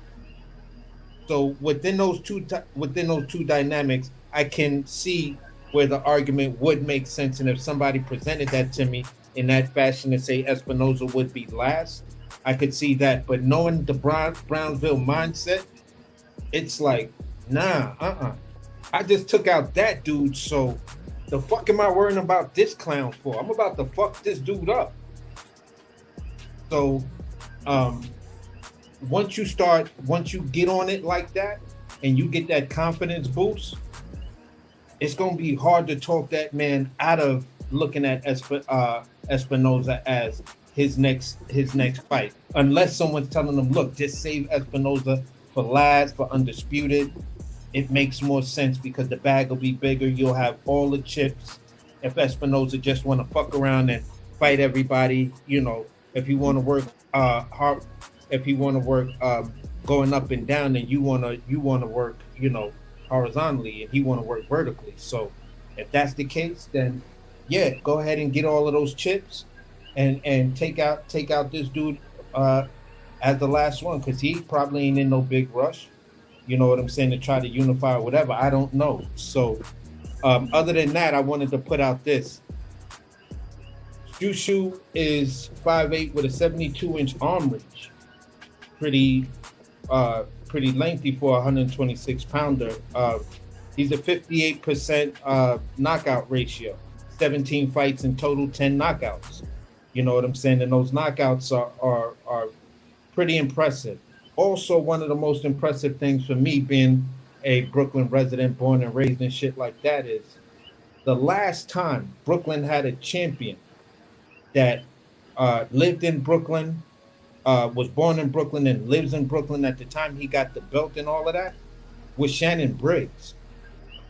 Zab moved out. Hitchens moved to Jersey. Zab moved to Vegas. You feel what I'm saying? Mike Tyson, once he was a free man, he went straight to the Catskills. So he was a New York resident, but he wasn't a Brooklyn resident like that. Both got up out of Dodge. You feel what I'm saying? So the last champion to rep Brooklyn like that, born and raised and in the whole 9 yards, was Shannon Briggs. So as a Brooklyn resident, you gotta give him his respect, just on that alone, because he's doing everything to rep the borough. So that's why for me it's he may accept it, but that's not where his heart is, because I think his heart is gonna be, I want Espinoza next. Because if I knock these two dudes out back to back, even if I don't get undisputed and I go up to 130, you can't deny me. Look at my last two opponents. Do you think he's gonna go to 30? Because he wants Inoue. You know this. No, he said he wants Inoue, but he was also like in the interview we talking about. He also told Cigar Talk that 130 is definitely in the future. Oh, You know what I'm saying? But we really don't know um, what his body type may dictate. You know what I'm saying? He's 28. He turned 29. Your body gets real different on you. 30, your body gets really, really different on you. Yeah. You know what I'm saying? So he may want to get ahead of that cart. You feel what I'm saying when he starts to feel those little differences. You've been wearing a certain size T-shirt pretty much all along, and now you don't. Now it's your birthday morning, 29, and you like, yo, the sleeves on this shit fit a little different. The neck is a little different. You know what I'm saying? So, it's just a matter of seeing where he wants to go. But I'm giving him all the love because he's a true Brooklyn champion. I love it. I love it. I mean, I considering the fact that he, I don't know. I just feel like I need to know for sure. The eye test says it, but I need to have because look at this, right? Figueroa, he's got Nick Ball, you know. The Joet Gonzalez, I don't know about that one, but he definitely got Nick Ball on his resume, right? And Leo got Venado Lopez in his resume, and Espinosa got Robesi in his resume. You see where I'm going with this, right? Yeah. So I need Shu-Shu to have, and this is with all the respect to Suleiman Segawa and all the rest of them, right? And Keita and Castro and all the rest of them. I need somebody like that in your resume before I mess with Divino Espinosa, because I don't know, man. I just, if I was managing Shu-Shu, I wouldn't get the toughest first. Now that might end up being Figueroa, you know. But from the outside looking in, the toughest guy, in my opinion, is Espinosa. I don't know. I just, given the fact that I haven't really seen him beat somebody like that, I need to see you beating a Figueroa that already has a loss, you know, or beating Leo. Before I'm like, okay, I'm sure now that he's ready for Espinosa. Not that I'm not sure from the eye test, but I need to see that before I mess with Espinosa personally. So let me ask you this: outside of the champion, because it's very rare. I mean, we know Xander just did it, but it's rare that they get a belt and then unify. So let's just. But outside of one of the other champions, who would be that guy? Who would say, okay, you did that to them? Okay, maybe you got a shot against Espinosa. Who was that guy down there, if you can recall?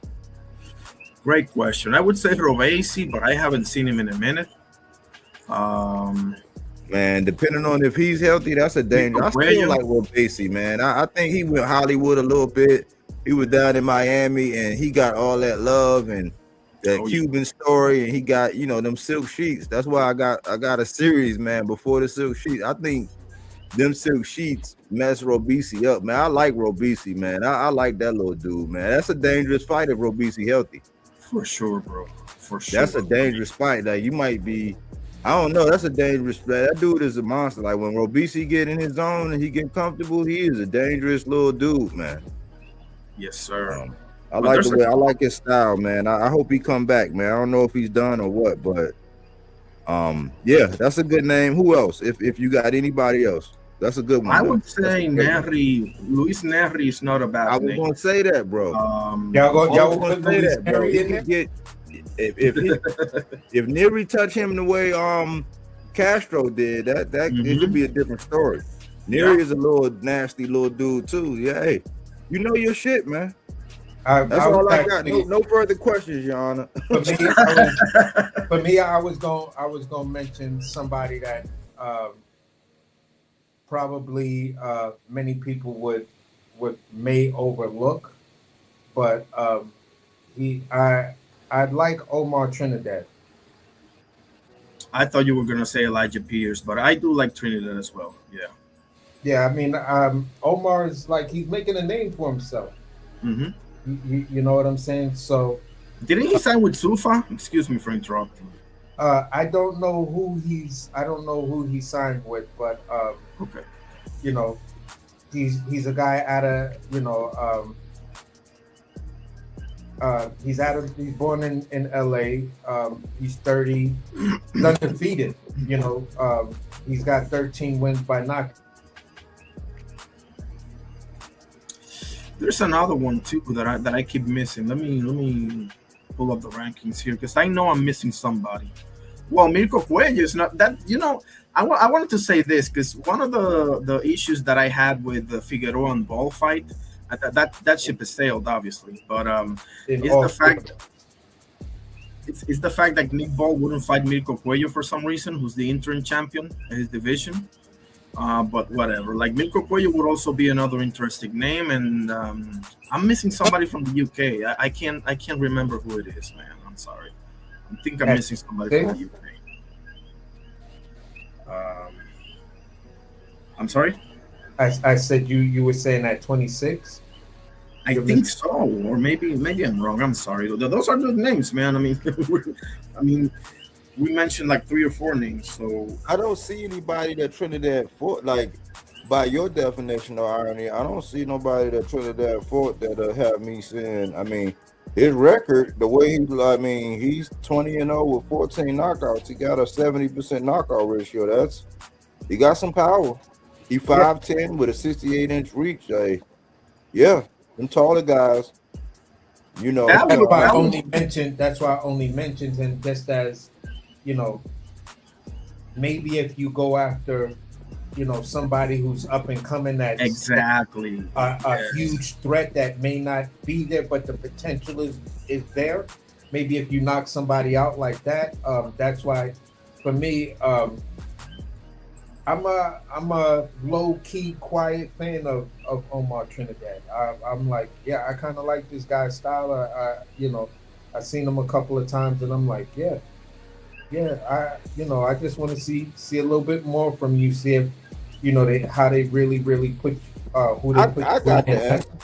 Let me put it to you this way: like I got the answer. I got the answer, and I don't know why. I don't know how it eluded me. Stephen Fulton. Yeah. Why not? I mean, everybody else get that. I mean, shit. You got Dev wanting to fight Manny Pacquiao right now. Well, shit. I mean, Fulton didn't get knocked out. He just got hands and feet put on him. Maybe that wasn't his weight class, but if Shu-Shu go in there and stop that man, oh yeah. So you know what I'm saying? I'm coming back to 126 because that's under the impression I was going to ask you. You think Fulton is going to go back down to 26? I mean, he missed that. I mean, I don't know. I stopped listening. If he does, that would be good.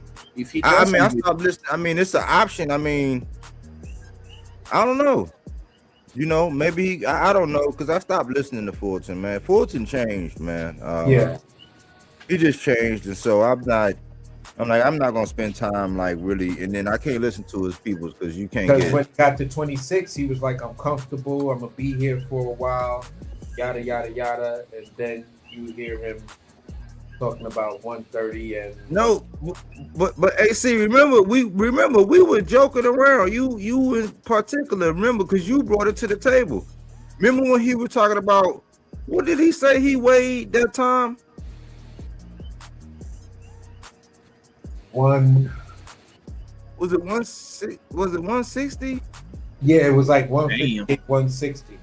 Yeah, it was like 160, and we was because we cooked on it. We said, hold on, man, because it's not that extreme. And don't get me wrong, Bam is my guy, but Bam is one of them guys that when you see him when he outside of training camp and you see him like with his regular clothes and how he look, you wouldn't recognize him.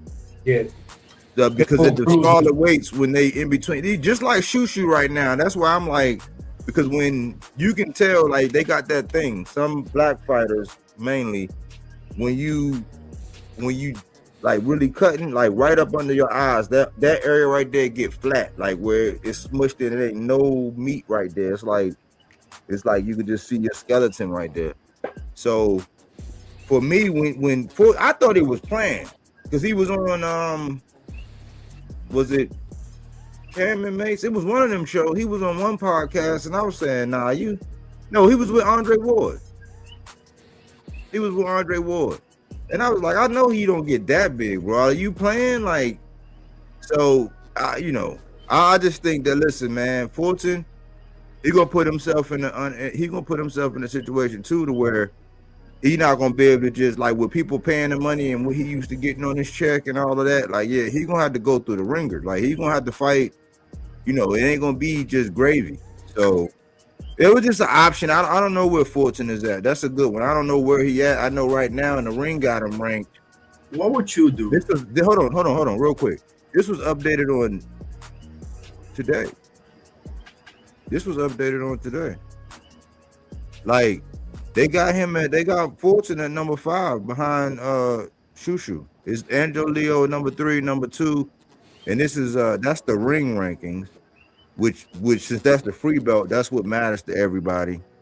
So that's where he is in the ring.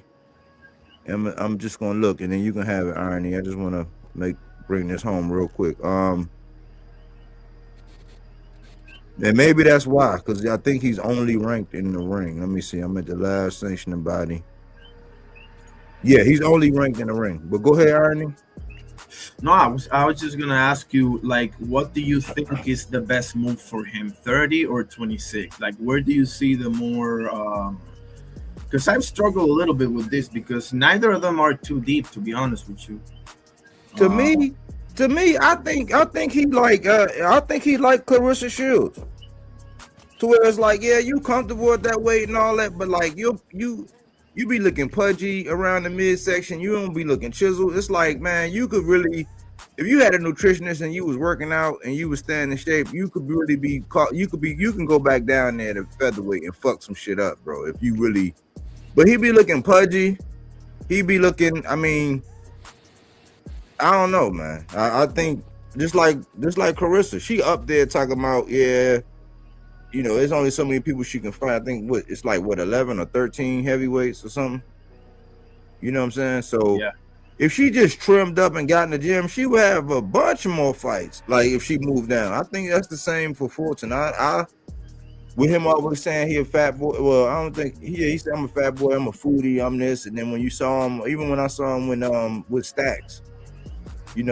Steven Jackson, they was eating, you know what I'm saying? I'm like, it's, you gonna eat yourself up out of, I mean, I don't know, man. I'm kind of off of Fulton. I'm kind of a little bit, the way they handled everything, the way I'm off of it, but I think that would be a great pelt for, if Shu-Shu can talk him into a fight, I think that'd be a great pelt for him right now. Yeah. I don't disagree. Hell yeah. Fellas, I gotta run now, but I gotta get your predictions on Navarrete and Nunez before I go. I'm not that big on Navarrete. I think Nunez can catch him. I think Navarrete is a weight bully. Because one weight difference, you just be getting the shit beat out of you up there. Like, I think he's been a weight bully, and I think his time is coming, so I'm pulling for Nunez. Even though I think for Oshaki and my selfish person, I think because more people probably know Navarrete, that'll be better for Oshaki. But for me, I think that'll be a better fight between Nunez and Oshaki. So to clear it up, I want Nunez to win because I think it'll be a better fight with him and Oshaki. That's who Oshaki waiting for now. However, for Oshaki and his notoriety and all that, probably need Navarrete to win, because if he beat Navarrete, he take that fan base and win more of that fan base, then his trajectory goes up. That's what I think. Do you see a stoppage? Enjoy your evening, brother. Huh? Do you see a stoppage? If Nunez catch him right, yeah. That's how I see it, to be honest with you. I think there are going to be multiple knockdowns, hell of a fight, and Nunez is going to catch him because Navarrete's been through the ringer, man. And AC, what's yours? Me, I'm going with Nunez. Navarrete is like a small, to me, he's like a small Joe Joyce. Very, very powerful, but slow as I don't know what. And for a person like Nunez, all you have to do is just time them. Don't let them slow punches fuck up your timing. 'Cause they may take a minute to get there, but if you think you're fast enough to get in and out, that's where you may make that mistake, and one of them punches just land on you, and you just got the stanky leg. Um, if anything, Awesome. would say Nunez by TKO stoppage. Awesome. Hey, we got it pretty much the same way. Appreciate it, fellas. God bless. See you All soon. right, man. Enjoy your evening. Appreciate you stopping by, man. D Let's Calico. What's Yo, happening, bro? What's on your mind? man, y'all brothers been up here cooking. You heard me? Appreciate you, man. I'm talking about, I was listening the whole time I was driving. So I've That's been what's listening to the whole show. Yeah, y'all was cooking. For real. Appreciate you, Y'all man. on another level, honestly. I be like, man, damn, I be up there on the panel with them. Hey, I done carved out some of y'all shorts, man. I'm just working on the shorts, you know what I'm saying? So I took your advice. I did a couple of them before last week. So this week I've been working on the shorts, man. And I'm like, I be listening to the playback sometimes. I'm like, man, bars, jewels be dry. It be too much for people, man. Yeah, man. For real. I say, damn, man. Like I don't even know where to start, man. Y'all been handling business though. That's all I can really say. You know what I'm saying? Cause y'all gave me an overload. I'm like, man, when I get up on the panel, I'm gonna say this. I'm gonna say that. Man, nah, y'all overloaded me, man. I couldn't even remember my thoughts. Well, I could take you back. Okay, Regis Pro Grace. Yeah. Connor Ben. Yeah. And I'm like, y'all, man, I got love for Regis, and I still do. Just because, especially in this situation, because I don't like Conor Ben. You know, I understand he's the heavy favorite. You know, but Conor Ben is a joke. You feel me? Like he's the Ryan Garcia of the UK, and without that juice, nobody's scared of him. You feel me? Not to say he can't win, or he should win. But I don't think I don't think he'll stop him. I ain't lying. Like I don't know. I almost got that much faith in Regis to help expose Conor Ben. That's all his job is. To help expose Conor Ben in that matchup. Because I think Conor will respect his power. You know, it's just like Conor ain't nobody special. So I hope to see a lackluster performance by Conor. Because that's just gonna, shine on my brother Regis, even if you lose. You know, my only reservations about it, man, is and this is all due to respect to Regis, man. One, I don't know his outside of the ring lifestyle. Like I know because Regis, he seemed like he might like to party a little bit. You know what I'm saying? He wants to spend some of his money now, and this is a young man sport, and the same way I've been saying with a couple of these guys where the generosity, his chin insurance, might not be there. And the other thing is, because I've been a Regis fan for so long, even though I'm probably much bigger Tank fan, but like I remember when they used to chirp and chip at each other, whatever. And I'm like, man, I was like, man, sign me up, take my money. I want to see that shit. Like, yeah, Tank. Like, I was with it. I was with all of the smoke. I wanted to see it. But I remember always listening to him after that because him and Bud and Adrian Broner shared the same division. But then every time Regis would talk, he would always say, no, he's like, 140 is my weight division. I think it's something about the history of the division and somebody else who did it like that and they just stayed. He said, no, I don't ever see myself really going up to 147. He's like, man, maybe way later or something. He's like, but nah, I'm really like a lifelong 40. And so now with him going up to 50, being older, and we don't know what Conor gonna be on. He been running around looking like he been juiced to the gills. He been acting sporadic. He been touching niggas. I'm like, man, nigga, I know you're a boxer, but don't touch me, nigga, because all I gotta do is touch your motherfucking chin before you realize that I'm about to do it. And you're not gonna be running up hugging me and being, I hate touchy feely people like that. All want to grab your shoulders and be like, get the fuck off, get off my face. Like, and then you dyed your hair. I'm like, go sit down. You know, but that's my only reservations. I'm pulling for Regis because if they let Conor do this and he get more clout off of Regis, they gonna act like he just knocked out Bud. I don't know. They're gonna make Conor Ben a UK god if he knocks out Regis early in that fight. Before 7 or 8, Conor Ben is just gonna be the de facto or the default setting of UK boxing. They're trying to market him in a strange way. He's in a strange place, and like I said, man, I don't get those two guys, and I don't understand, like, you know, if he was talking Conor Ben versus Rolly, I wouldn't have an issue with that fight. I'd be kind of excited to see that fight. Yeah, we called it. We wanted that long time ago. But now you're telling us you think Eddie is trying to establish something with Conor Ben that says, okay, we've already got, I don't know how many divisions. Now we're going to start to so-called make these big fights in between these, so nobody's committed to nothing. So why don't you just make this shit an exhibition? Exactly. So if it's actually going to be for something, let him fight a legitimate opponent at a legitimate weight. You know what I'm saying? Conor, you're ranked at 147 pounds.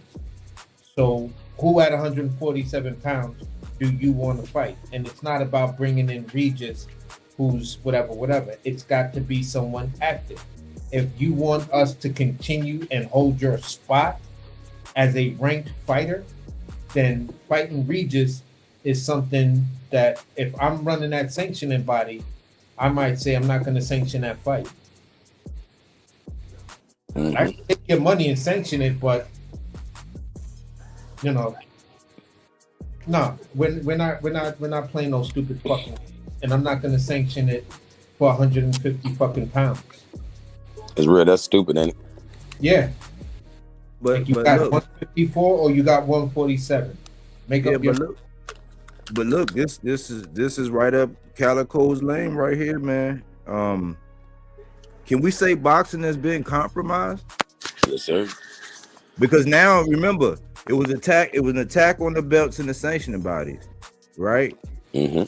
Now it's an attack on the weight classes. Why is that significant? Listen, why is that significant? Why are they attacking the weights? Why did Shakur, I was thinking about this. Why did Shakur come out and say, what do you say, 144? Why did he do that? I'm gonna be honest with you. Zuffa, to me, is modeling their entire game around Ryan Garcia. Like they're formatting everything around him and his style pattern, right? But meaning he, he won't make weight, so weight shouldn't matter. Meaning, like he said, like what if we had a boxing league where people could take steroids? All right, but look, I'm about to bring you home because you on it, but you got to be, you know me, I'm specific. You know what I'm saying? I need it down to the gram. So think about this. What kind of structure do Zuffa have as far as the weight classes? I'm saying that they are No. This is a straight up question. All right, no, I'm gonna say it. I'm just gonna say it. Yeah. Zuffa did away with the every other weight class. Wow. So there's not as many weight classes in Zuffa that there's out here. So like, I think, so what? Like it'll be like 147, 140, 130. Like they're not going to have it. So if they can replicate this outside and say, nah, man, we ain't got to fight for a belt. Let's do it at 144. Let's do it at 150. That's already mirroring the structure that's already over there. It's like, all right, well, we're going to do it at welterweight, or we're going to do it, you know what I'm saying? Like, what are we doing it at 135, or we doing it at welterweight? Pick your poison. So they're already ushering, and what people don't really see, they're already ushering in that, because you're going to, like, once you accept it and say, oh, shit, hell yeah, I see Conor and Regis, and then you didn't stop and say, why at 150, though? Because they are grooming. Remember when I said, man, can I say we've been groomed or we're being groomed? Like, that's kind of weird, you know what I'm saying, in boxing, but we're being groomed to where weight classes don't matter. Like, so remember, belt, you heard it here first. Belts don't matter. Weight classes don't matter. Like, so that whole there's weight classes for a reason. No, there's not, according to how they're moving, y'all.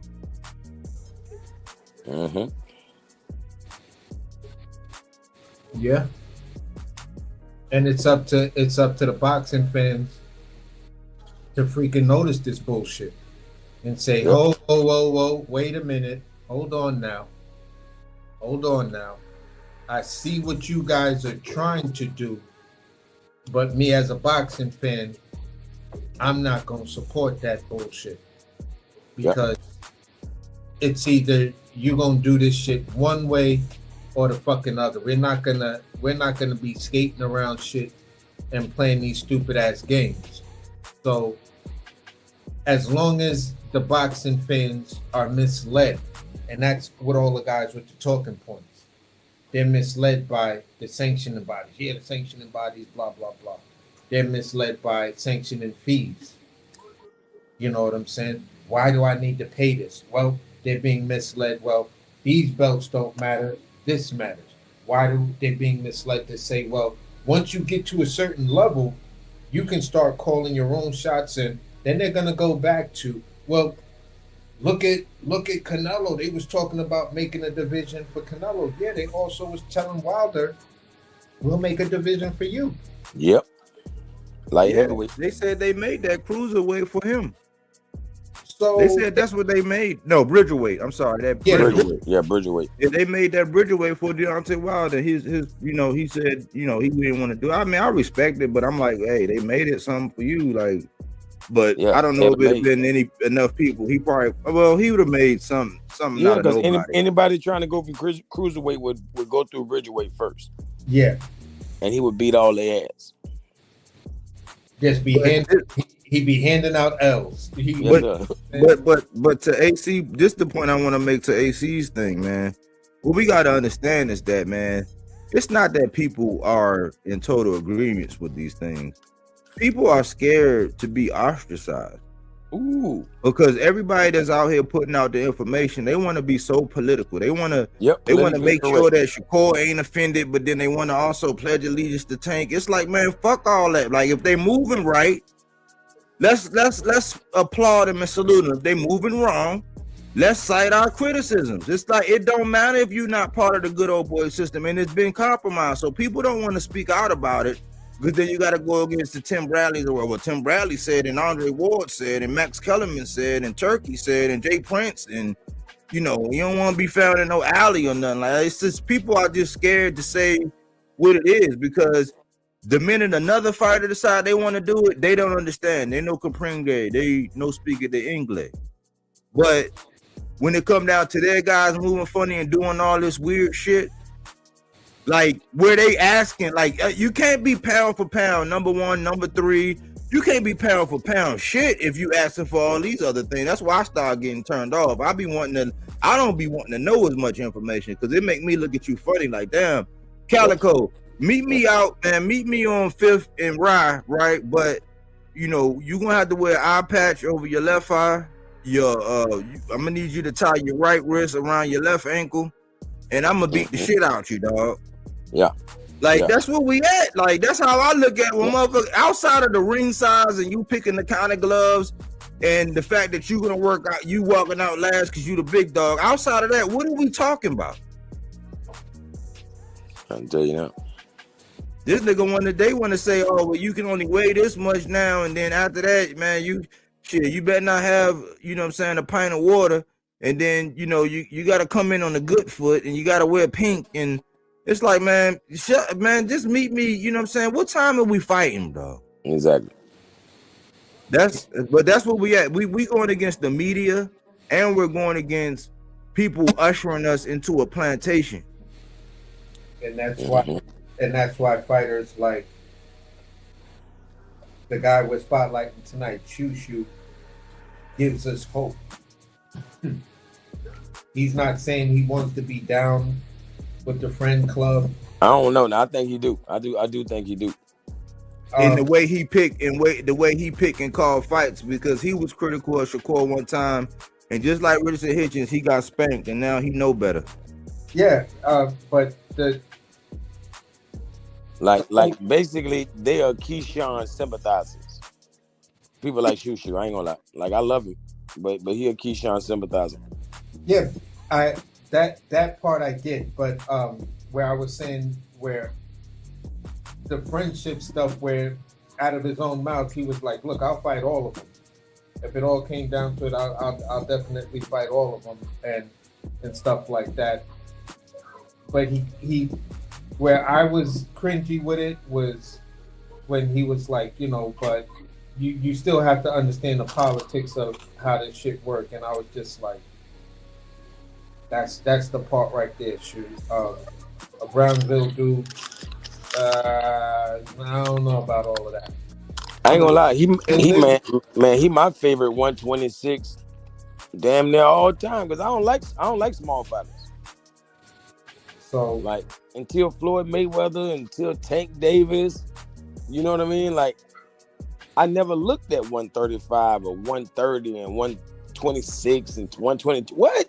I ain't even think about them little small motherfuckers. I wanted him to beat the shit out of Ray Ford. That was the fight that who you want to fight him? I've always wanted Shu-Shu to beat the shit out of Ray Ford. Oh my gosh, I think that was dangerous. I swear, I was just thinking about that before I came on the panel. I said, what if Shu-Shu went up to 130 and fought Ray Ford? They was yapping. I had a thumbnail about it. I did it. I was getting ready to do a video back when I was doing my videos, like my little 5-10 minute videos, not my lives. I had a whole thumbnail about that. They got smoked. Damn, I like that then. Okay, so that means Shu-Shu can't be a part of the fan club. Nah, Shu-Shu wanted. Ray Ford gonna run him out of the crew. He was like, "No, you can't be in this crew."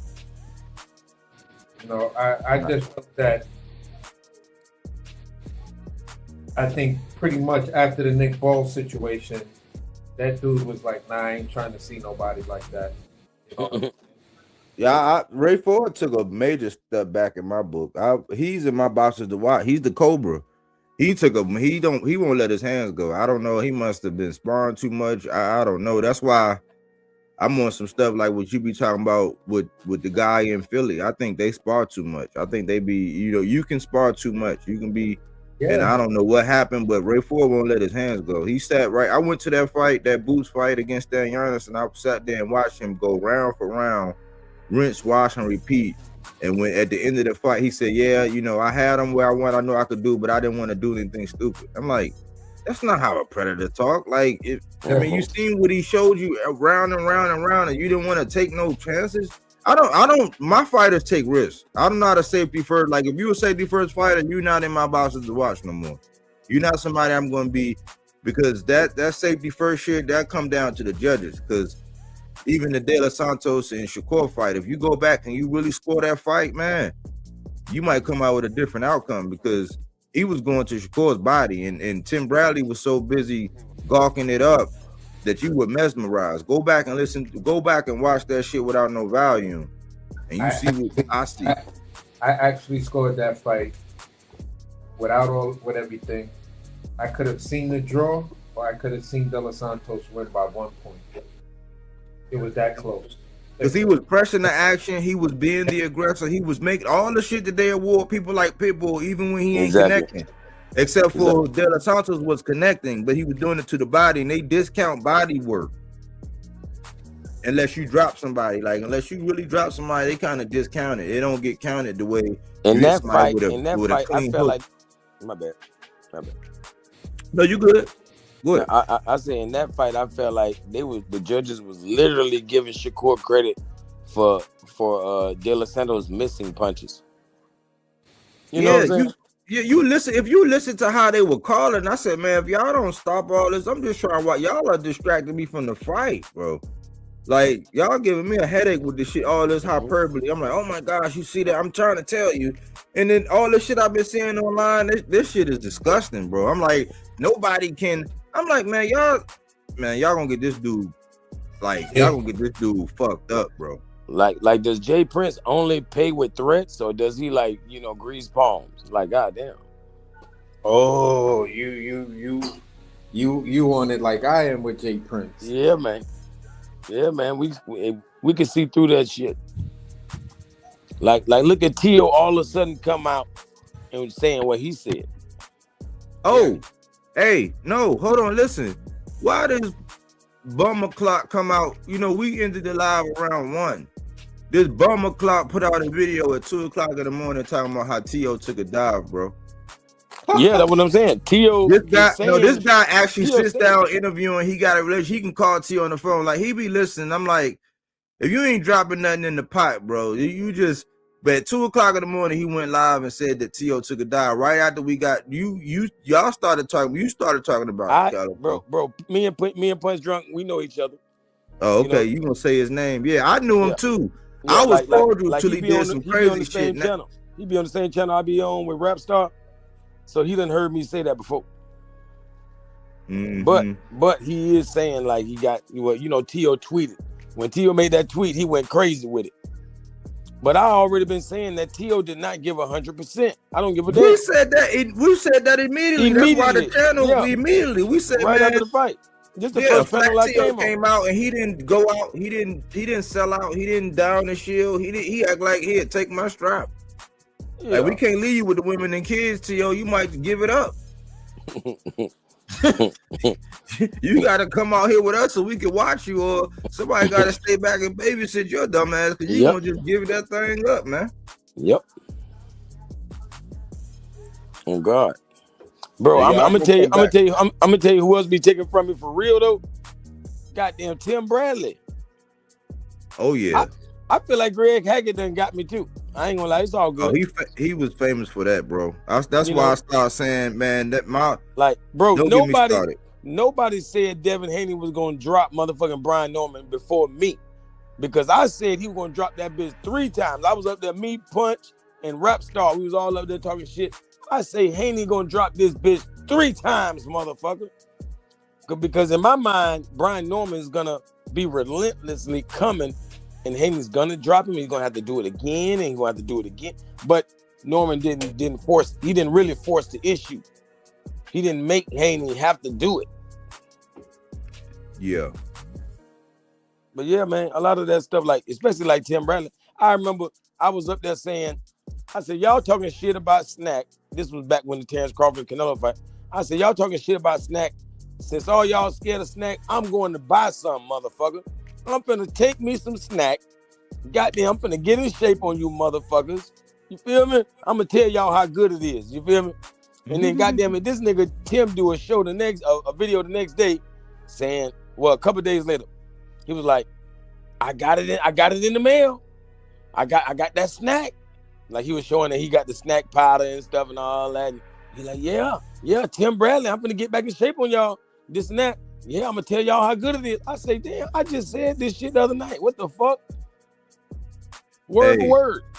But he had the money to go. He had the money to go buy the snack. So he pulled it off before I did.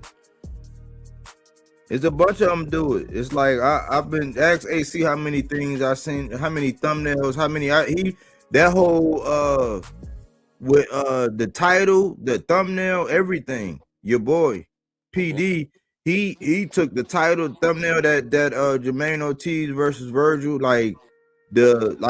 man, he been doing it so much. Man, it's a big channel that you wouldn't even believe he doing it. I just stopped watching him. Bro, it's a huge channel. It's huge channels just do this to me Bro. all the time, and I'm just like, hey man, I mean, Bro, it what's is the what it fat is, dude? y'all. What's the fat dude Nestor on Boxing Voice? He does, bro. He be stealing from me. He done stole from me too, bro. I ain't gonna lie. Rap Star is the only boxing channel that be up late night. Like they really be up late night, and it might be hundreds of people in that bit sometimes. You know, and the boxing community is actually small. You feel me? So when you got that many people watching, you got everybody. Mm-hmm. You feel me? If anybody that's up that time of the night, you got 100 motherfuckers in there, bro. You got everybody. You know, I'm gonna be honest. Yeah, but let me ask you something, Calico, because I don't know how long we gonna go. But I talked about how, and I know Dev your guy, but I'm like his biggest fans had opened him up because when they said, Errol Spence, I'm like, inactive Errol Spence, huh? And then they said Pacquiao. I said, hold on. And then when I started thinking about 54 and then all this stuff we were talking about with Xander, I said, well, hold on. That means that anybody at 54 should be eligible. And I started thinking about Jermell and, him, calling out, him responding. The night when Boots beat Lima, he responded. Him and Bachram responded that same night. And then, when they started the negotiations, because that was November the 8th when Boots hopped in the ring. We were February 26th. Jermell responded again and said, I'll fight either one of y'all. I'll fight all three of y'all. Yep. Matter of fact, he added Devin Haney. He said, he said, did Devin Haney say something about 154? And look, it seems to me that people would rather laugh and point fingers. Yeah, and put the scarlet letter at Jermell and bro, you the only person calling it out, bro. At the expense of their fighter not having a viable fight, because if you're looking for all these old skins, we all know how them old skins is. You looking for some old skins? Yep, it's gonna bust with some value to it. Like it's funny how they always be looking for the Pedrazas, the Gamboas, the Tim Zoos. The Tim Zoos, the Camboses, right? But nobody looking for the Jermell Charlo. Like it's crazy where he was the undisputed guy. So I'm like, why has he been blackballed? Because of his PBC ties, or they try to say how he was acting before? And I'm like, he wasn't acting, but some kind of way. It's like we all know what the program was. If you wasn't over there, it wasn't making you a priority where you could just come over there and eat. And Bud showed exactly right at the end why they wasn't doing that, because they wanted longevity, just like every other promoter. If you win 2 more fights or another fight or whatever, or have a build up and then this so we can market it and maximize. They didn't want to do that. They wanted to just come over and grab and dash. But now Jermell Charlo is suffering the grunt, and I'm like, is he blackballed, Calico? Bro, I'm gonna tell you in the words of his brother Jamal, there's scripts in boxing, right? So I feel like with the Canelo fight, he slightly went with the script and lost, but he didn't go with the script because he didn't get knocked out, because for some reason he just got punished after the Canelo fight. Like they stripped him of his belts. Like the man dared to be great. Like y'all, man, keep them belts warm. He coming right back. But they punished him. And now we see that punishment is still in existence. That's ridiculous. And like he said he paid his fees. He paid his fees, Calico. I know, and they're still punishing him. They're stupid. So he's definitely, I can't think of nobody that's being more blackballed. Like nobody of importance. There's no more important boxer that's being blackballed than Jermell. He said he paid his fee off a belt he knew they was gonna strip him on. So fuck a sanctioning fee for that reason. God damn. I was like, damn, bro. That's horrible. That's and I ain't gonna lie, that's why it's good that all these motherfuckers running off with the plug. And don't nobody want to pay their sanctioning fee. It's good for their ass because you tried men like Jermell. That's horrible. It's good now, but They don't, people don't play chess. They play a little chess, but like it's good now. But like when you gotta go and Lord forbid you take a loss because people aren't gonna pay but so much. Like it's only like it's one person right now that's like the Teflon Don who pretty much do whatever he wants because everybody's bought and paid for, everybody's intimidated or whatever. It's only one person right now that can move like that. So once they realize, and I think they finally realized that the money part, like the money you generate, the reason why Tank is that guy whenever he's active and doing his thing is because he is a money maker. You could put anybody on the other side of the ring for him and he gonna sell. People ain't gonna ask all them goddamn questions. They're gonna want to know, okay, what seats you got available, when I'm gonna be in there, all that. That's where he's at. Nobody else is there. So these guys are gonna wake up because that bag is not really there. That was like, remember when they put out them stimulus checks? Yeah. And motherfucker was eating and motherfucker DoorDash started cranking up and motherfucker was getting Red Lobster like every evening and I'm getting 2 lobster tails and motherfucker was living it up. Yep. And then like 6 months later, they was motherfucker at the pawn shop and trying to sell shit on eBay. That's what these boxers are doing. Now they got to do something strange for some change. So you either got to go to the plantation on Zuffa or you got to get in there with a killer to sell them tickets. Like it's the Roosters. Like I'm not gonna say that. I'm just gonna say that time has come to where you gotta prove your worth, and it's too many people that they won't fight. Hey, bro. Basically, I just said it the other day about 140. The walls are closing in. So it's really like that. Like you say, all the boxing, the walls are closing in. Ain't no more easy road, easy path to victory. Nah, buddy. No, buddy. It's getting thick out here. Feel me? Like the competition is real thick. And with more money on the table, these guys really waking up. You know what I'm saying? They really bringing their fight game. And I wouldn't be surprised if Regis Prograis and Conor Benn, that fight be almost no different than JoJo Diaz and Regis. Because like number one, like I said, Conor is nothing really special. So I could see that kind of war all over again. But of course they're gonna give it to Conor, because he's the name, he's the draw, he's the reason for the event. They just think that Regis is food on a platter. But I hope Regis knocks some sense into Conor Benn ass. You feel me?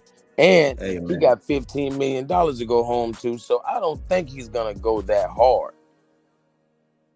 You feel me?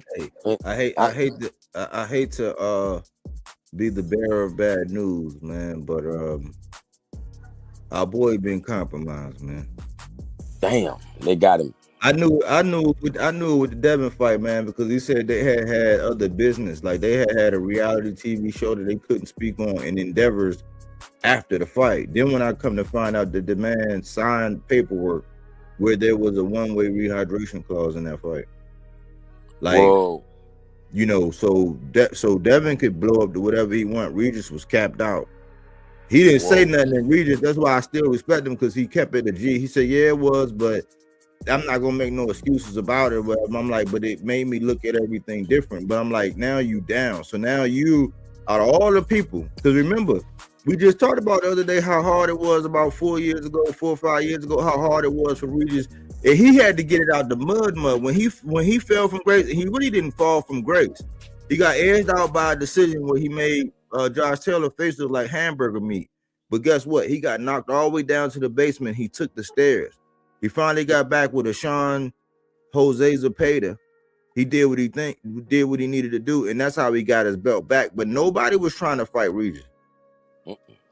So now for him to be plucked out of obscurity, because who the fuck was talking about Regis? Especially after what happened with Devin. He got ran over. So how is he, because I'm telling you, he been compromised, bro. He's gonna be with that script. Like, when it comes down to that, think about what we're talking about. Unless you really got the power and the skill to really do that to people at this stage right now, bro, just like everybody else, they gotta, You gotta bring in somebody play to get along. beat on. You gotta. I mean, now Yeah. the thing is, if Conor Ben is just not technical at all, Regis can catch his ass, especially if he's he's healthy going in there, because Regis can still go upside your head. I just question his punch resistance, but it's been the technical fighters that's been giving Regis more problems. Exactly. So this is where I'm at with what y'all say. Boots versus Uisma Lima. Virgil Ortiz versus Erickson Lubin. You see where I'm going with this? Oh yeah. It's you're picking an opponent that's designed specifically for you to look good.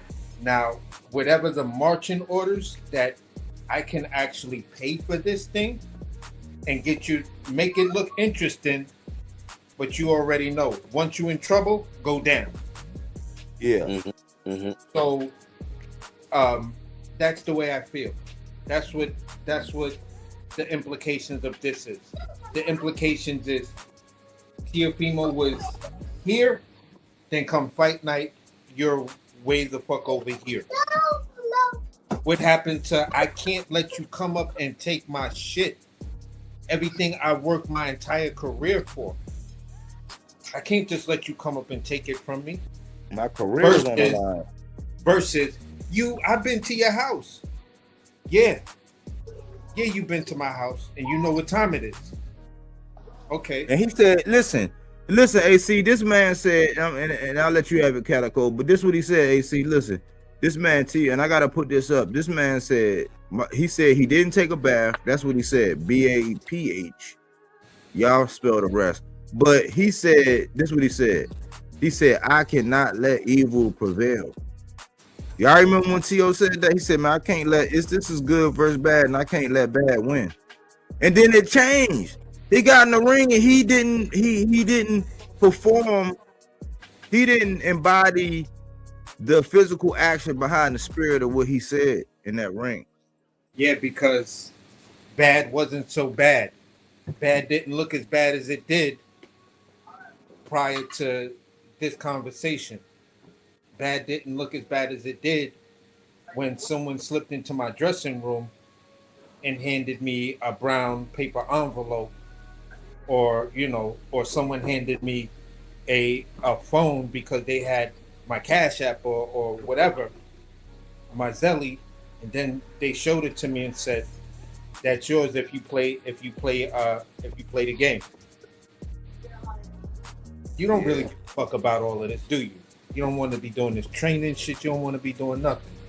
At least at the end of the day, this is what you'll be able to go home to, a nice little nest egg to start what you want to start.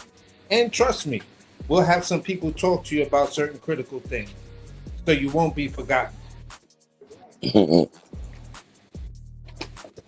So, certain elements of boxing are not going to go anywhere. They just become very, very good at masking it and then having the talking points just completely remove you from that thought. Like, you may have had the thought, like, wait a minute, did I just see this? No, you didn't. Listen, what I'm trying to tell you is that dude, it was a master class. Like, he took everything away from him. There was no way he could have ever won that fight. So we're not even going to entertain that stuff. But then on the other side, where this guy wins is, hey, listen, somebody better call Wada, Yamada. You feel what I'm saying? Y'all better call everybody. The real Dandada. For real. Shaba ranks in, exactly like you said, Shaba ranks in an actual Dandada. Call all of them. You know what I'm saying? So that's where that was. So we see now, like us here, we see this shit because a good skeptic or true skeptic will look in the face of information even when it's all right and still feel something's wrong. Mm-hmm. You got a hunch, like a detective. You got a hunch. Yeah. And plus, real recognize real. We was around when we learned that wrestling wasn't really wrestling. I remember when I found out it wasn't really wrestling. I said, what? I ain't ever want to watch that shit again, man. I said, man, y'all mean to tell me they been faking? And I was like, man, fuck this shit. I was done when I found out about football. I got an Eagles tattoo on my shoulder. When I found out about football, when I seen that Seattle Seahawks game, man, when I seen the Cam Newton game, that fumble, I said, man, fuck this shit, man. Hey, bro, I'm a Buccaneer. I can go back to 1999 with the Bert Emanuel catch, right? Bro, the following season, they invented instant replay. That's how bad the shit was. You feel me? Mm-hmm. And I'm talking about then they cheated the Raiders and gave goddamn Tom Brady his first Super Bowl. Yeah, the Tom Brady was. Then the next year, the NFL punk ass put the Bucks and the Raiders, both teams that they cheated with the tuck rule and that motherfucking flaw ass catch. You feel me? Even though they had instant replay after the Bucks season, the next year they still cheated with the tuck rule. So they tried to put both teams they cheated, the Raiders and the Bucks, in a Super Bowl when we both probably would have won our own damn Super Bowl. They made us fight each other for one Super Bowl. You know, that was some and then I ain't gonna lie, I'm a Buccaneer, but they cheated for the Bucks. We got the fucking Raiders head coach. You feel me? We had John Gruden. He just left the Raiders, and now he's over here. And make it so bad, his coordinator became the head coach and had his playbook. He still was using John Gruden playbook. So it was like, come on, man, how they gonna beat us and we got their head coach? You know, so it was like just all kind of bullshit. When we got Tom Brady, I knew they was gonna give them a Super Bowl. I stopped being a fan when they got Tom Brady. I'm the only Buccaneer in history that left their fuck ass when they got Tom Brady. Yeah, you a real one though. You feel a real one. I ain't like him before. I don't like him down here. I knew I watched him cheat all them Super Bowls, like you just said. So I'm not no fan of him. Like, people can't tell me in a Sandlot game that you're gonna pick Tom Brady first. Huh? I wouldn't pick him first in a game of Sandlot football. Fuck no. You probably gonna pick Michael Vick and Michael Vick. prime Michael Vick. Michael Vick. And these niggas swear Michael Vick at the bottom of the list. They stupid. Come on, man. Like, so that's how you know football fake. So yeah, so when I started seeing it and realizing, knowing that it was a part of boxing, and now, you know, things don't look right. And then when you look at that, because it can tell you, it's like your mind is a computer, and you suppress it when you buy into what everybody else is telling you what to think and how to think about it. But your mind is a computer, and there are things that happen where you be like, hold on, man. Like, you can see a fight like the Bodywork versus Virgil fight. You can see that where Bodywork clearly dropped this man. They say, oh man, but in the rounds where he didn't get dropped, he just boxed so superior. But I'm like, how could you ever overcome a deficit like that if the other guy run any substantial amount of rounds? It's because of the business of boxing. We've seen it with Jermaine Ortiz and TL. It was the business of boxing. It's like, and now if you want to get down, the same thing I said the other day, if you want to get down and you know, okay, cool, we're gonna let you get down and you're gonna get this bag, but this is what we're gonna need. And then if you don't do this, if you do this, then okay, it'll be 2, 3, 4 more paydays. And then maybe we'll let you be the one that upset somebody. You know, we'll use, you know, you in that and put you back up. Just play the game. It's like when you start looking at all these things and you start seeing because think about it. I'm gonna land right here. I was never the biggest Deontay Wilder fight, but when he came out, it was Black History Month for one. They had that big ass black screen. They had all this black shit. But when he walked out there, he had on that armor, and then they was playing this music. And this happened every now and again, but it was this eerie feeling in the air. And I was just like, and when he took that shit off and he looked like he had already done 5 rounds, I said, what the fuck is going on?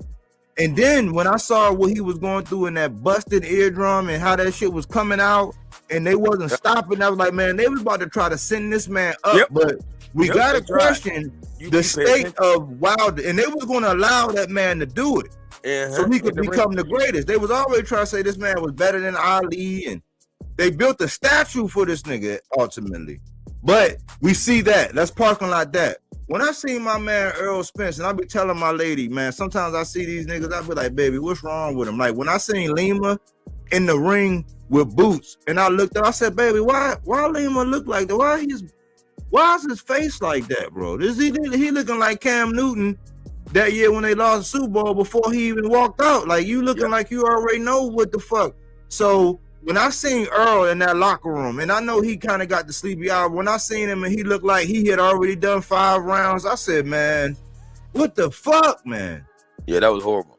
So I'm trying not to go there, but like when I see certain outcomes and I see how people don't put a value and effort, it's like, well, hold on, man.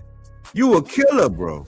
You wouldn't be in my flock. You wouldn't be one of the people that I even spend any time talking about or trying to promote if you wasn't a killer. And you showed no killer. Yep. You wasn't paid for. I'm gonna say it like this. Speaking of Wilder, the first fight with him and Tyson Fury, arguably 3 knockdowns and a point deduction. Everybody forgets the point deduction that happened on Tyson Fury. Wilder got 2 knockdowns and a point deduction. How the fuck was that fight a draw? Exactly. I've been saying that since day one. I've been saying the same thing. Like, bro, that was a robbery. No, bro, it was a bro. He got the 3rd round knockdown. Hey. They didn't call that, and it was a clear punch. Then it was the other 2 knockdowns, and Fury got a point taken away from him. And he was on the ground. Why was it a draw? And he was on the ground for 10 seconds. Because Fury outboxed him. What rounds did Fury win? What rounds were the definitive rounds that brought him to come to get past a 10-8 rounds? What round was that? So let's just assume he was winning a round that they took the point off of, which he wasn't, but let's just assume that. 9-8, you're trying to say, or 9-9. That's my point. Exactly. That's my point. There was no justification in that fight being a draw. The second fight, they just wanted to get rid of him. I didn't hear you. The math can't math, but go ahead. The math can't math when that happened. Yeah, so the second fight, you can believe that they was trying to send this man to the upper deck. Yep. Because you clearly beat that dude, and you beat him convincingly. I'm talking about they didn't want to give that to you. Oof. They didn't want to give it to you because that's Tyson Fury. He beat Blase Blah. He's this and that. You know what I'm saying? He's got his relationship with Kenahan. So so does Terrence Crawford. That's both of their manager. Yeah. And watch this. Like, people will talk smack about black. Number one is about black fighters. But I'm gonna say Devin. I'm gonna say Shakur. You know, these finesse boxers. You know, they love to say a black fighter is a runner. Oh, he's a runner. He don't want to engage. You know, he don't fight in the pocket. He don't come forward. But then you got the biggest boxer, size-wise, in all of boxing. Height, weight, everything.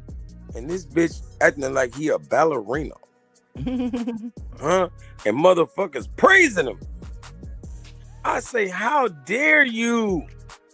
You know what I'm saying? Like, bro, I ain't tall at all. But I'm more like Tank Davis. Like, if I want to come forward, like, you know, like, we ain't gotta run around all day, boy. You feel me? This motherfucker, the biggest man in boxing, and he twinkle-toe ballerina, like he really Ali shuffling or something. Like, come on, man. And they praise him. And they say that was outboxing Wilder because he was on his back foot running around, throwing a flick and a jab. Man, that shit was nothing. You feel me? And he laid on the ground for 10 seconds. And I don't know if they got some way to shock him back to life, but boy, he was gone. I was scared when he got up. I ain't lying. I don't know what. I'm like, what in the hell?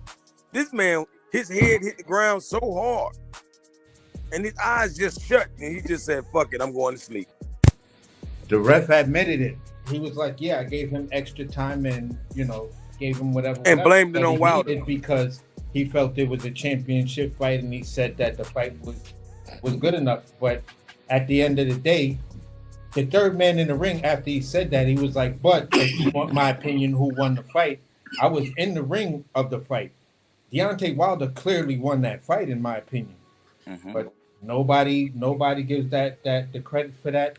Rightfully so. I'm not gonna say rightfully so, because you know the arguments were Wilder wouldn't unify, although there was the conversations of him trying to unify and things like that, but everybody went towards the bag, and that was AJ. You know what I'm saying? So we get those dynamics, and we get the the different ways fighters conduct a fight and stuff like that. But at that particular time, at that particular point, it seemed as though leading up to that Fury fight, it seemed as though Wilder was invincible. But at the end of the day, where he is right now, it's a shell of a person. He's a shell of his former self, and it's almost tragic to look at how he may or may not end his career. I ain't gonna lie, like I hope Wilder does what people think is impossible, and I hope he put Usyk on the motherfucking float, right? Because I'm tired of people saying Usyk is an all-time great, and I mean they're not saying he in the top 50.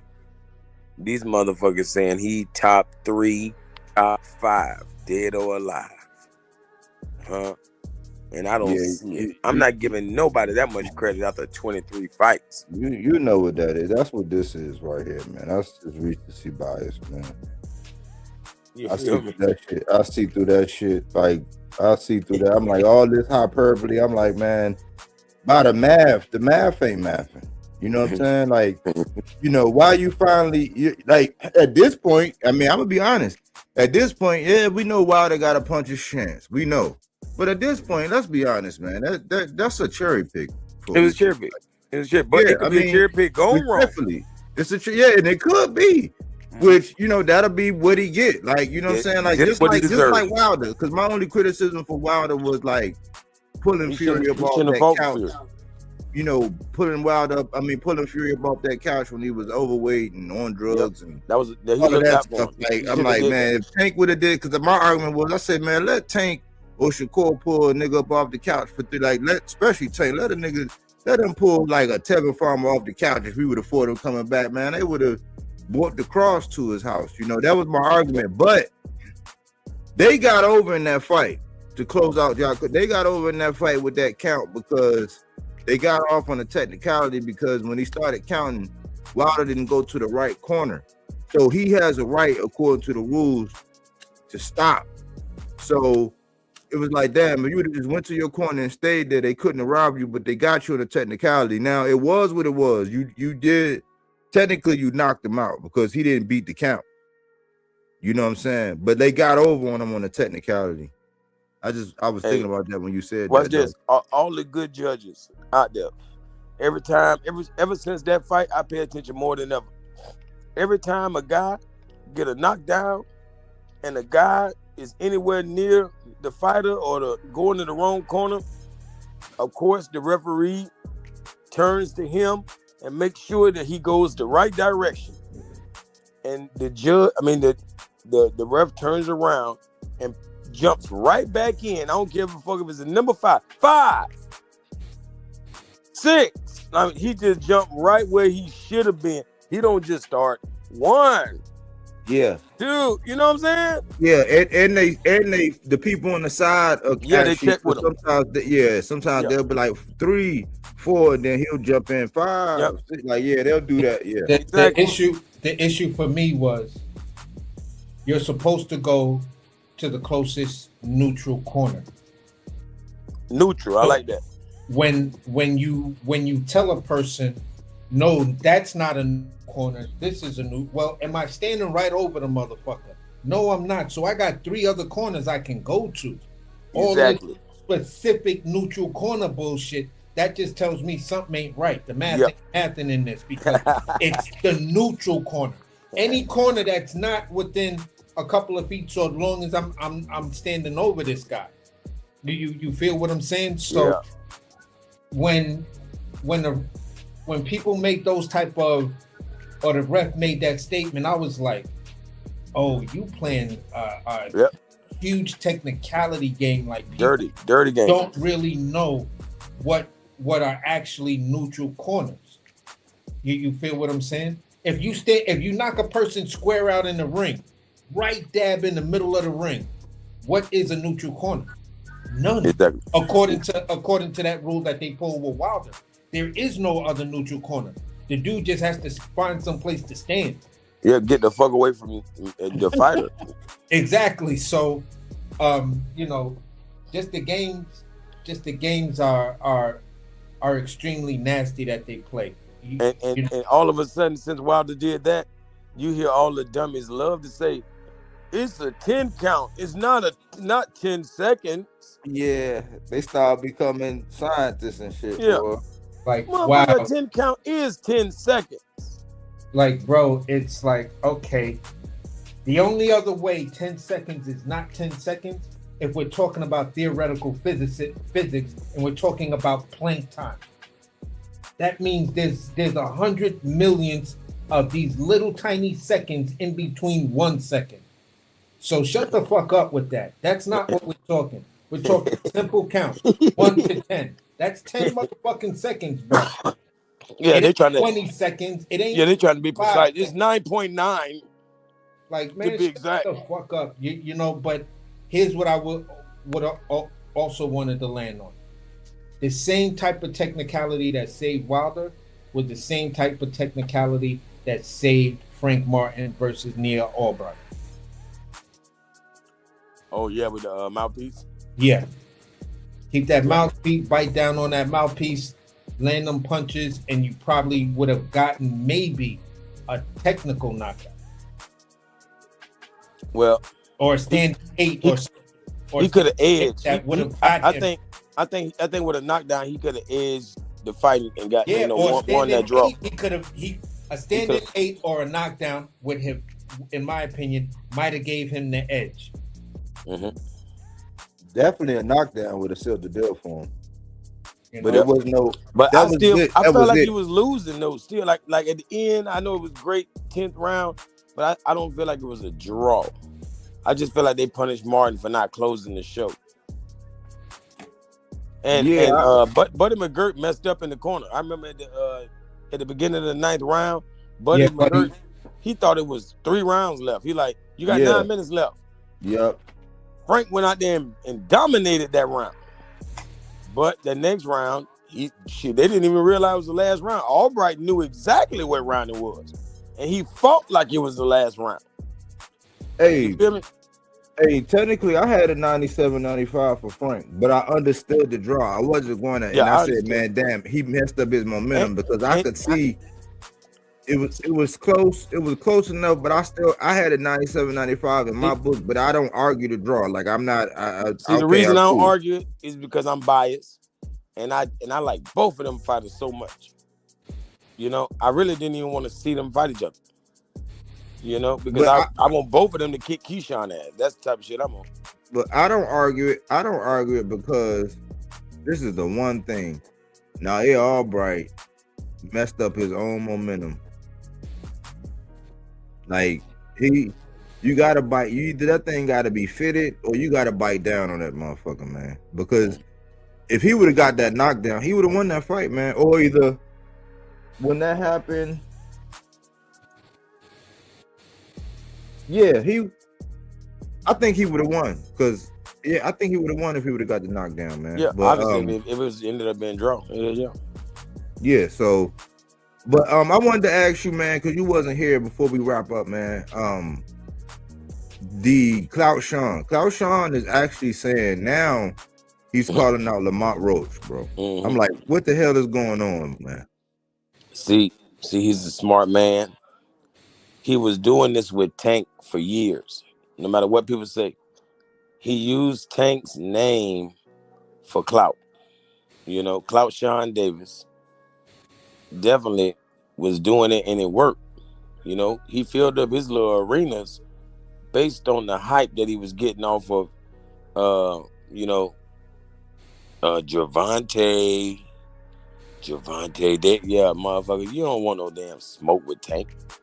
Now he's doing the same thing with Devin Haney's name, you know, and it was such a smoke screen that he's not talking about it, and nobody else. Nobody ain't motherfucking calling him Craig. He ain't got no goddamn brick. You hear me? Don't nobody even want to see the fight. A week later, right after Ryan just fought, not all of a sudden nobody thinking about that weak ass fight with Keyshawn. All of a sudden it's a weak ass fight, you know. And he had to get the hype up so people would be very interested in him and a Lamont, him and a Hitchens, you know, something of that nature. Yeah. And I like Lamont to motherfucking teach the young bucks something, but it's gonna be a draw at the end of the day. Yeah, it's gonna be a draw. Man, you know, I don't even want to entertain. I'm so confused right now because I'm like, you know, he might well come on and say the same thing that Shakur said, because I thought you was going to 47. I thought, okay, cool, you about to go chase Devin. That's excellent. Hey, go step on him if you can. If you think you can, you handle your biz. You did edge it out in Mr. Fourth Quarter fashion. That's what I call myself. You stopped that man to the body, doing body work. I saluted that. You separated yourself because nobody ever did that. And that's what I'll be asking for. These guys that already been beat, okay, you got to do something different, like stop them, knock them out or something, like, because you seen the blueprint. So you did that.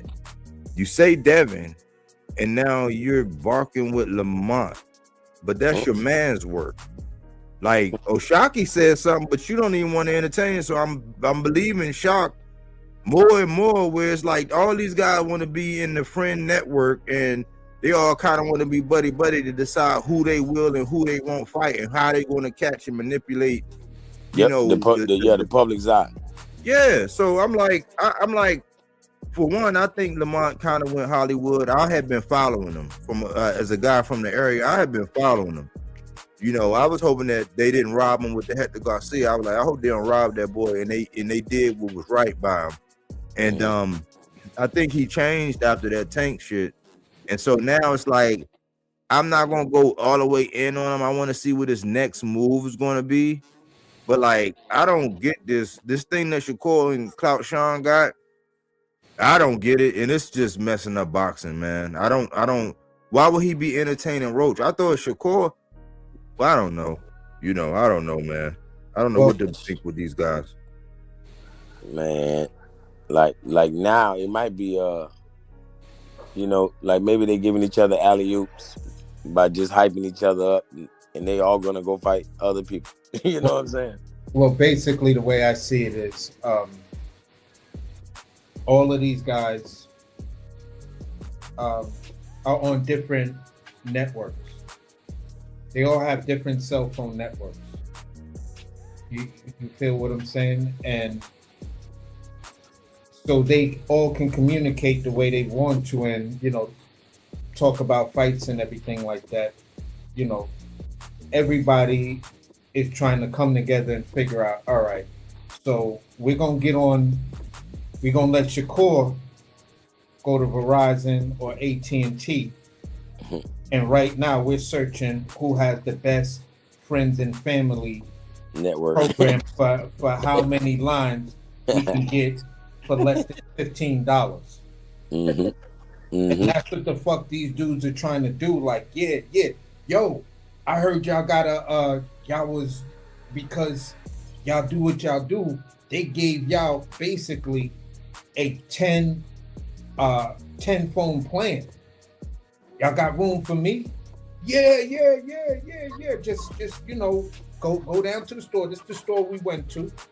You know what I'm saying? Make sure you have your little $15, because you know you got to do the prepay, and they're gonna retro your first bill and all of that other kind of stuff. So make sure you got a little bit of cash on you, get that plan, and next thing you know, as soon as it come online, text us.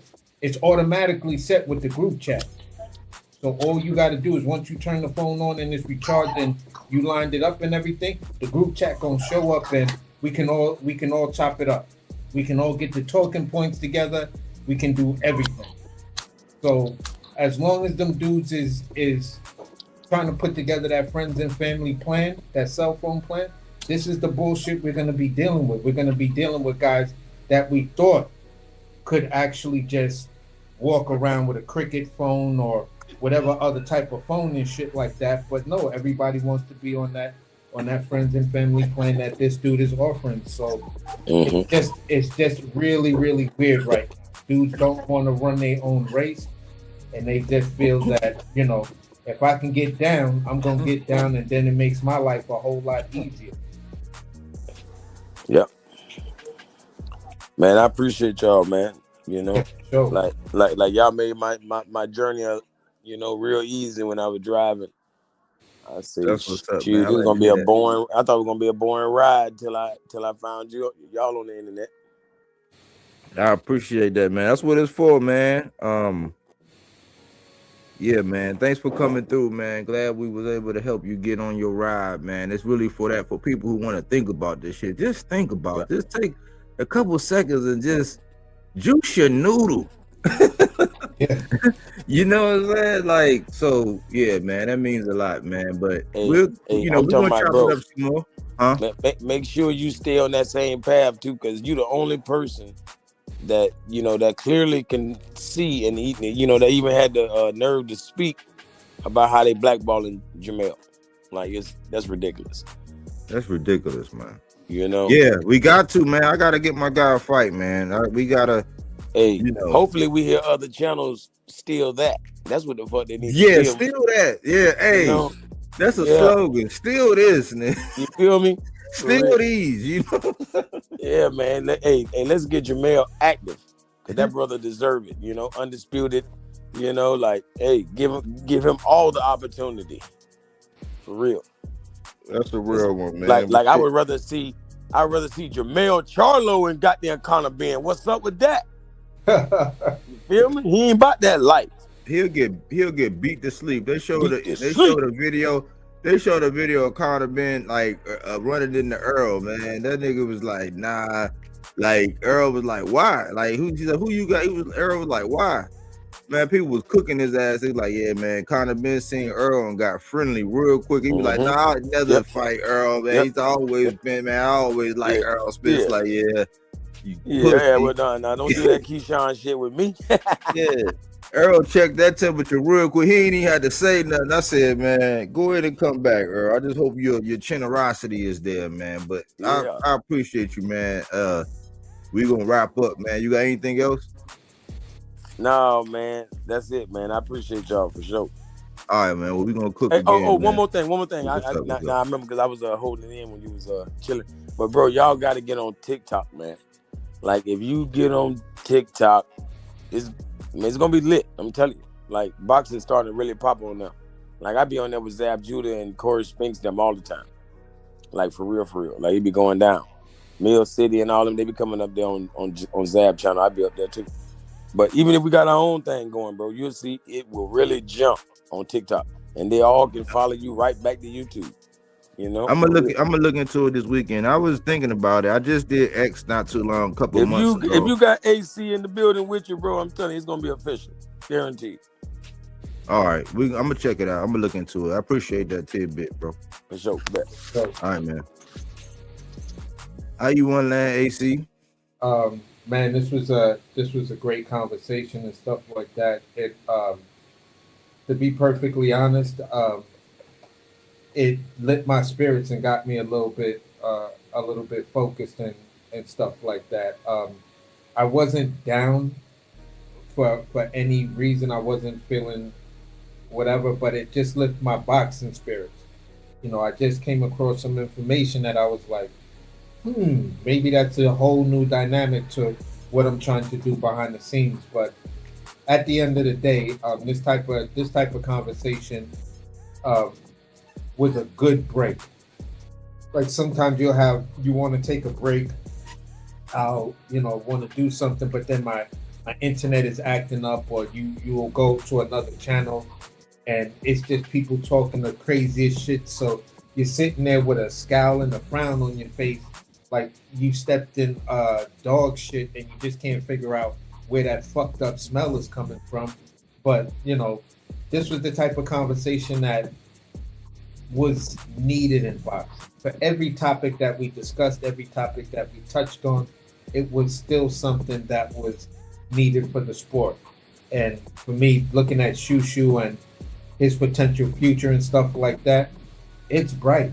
People, you're getting some of the big channels that are recognizing what he is. How much time he has, we don't know. I don't know what his boxing plans are and things like that.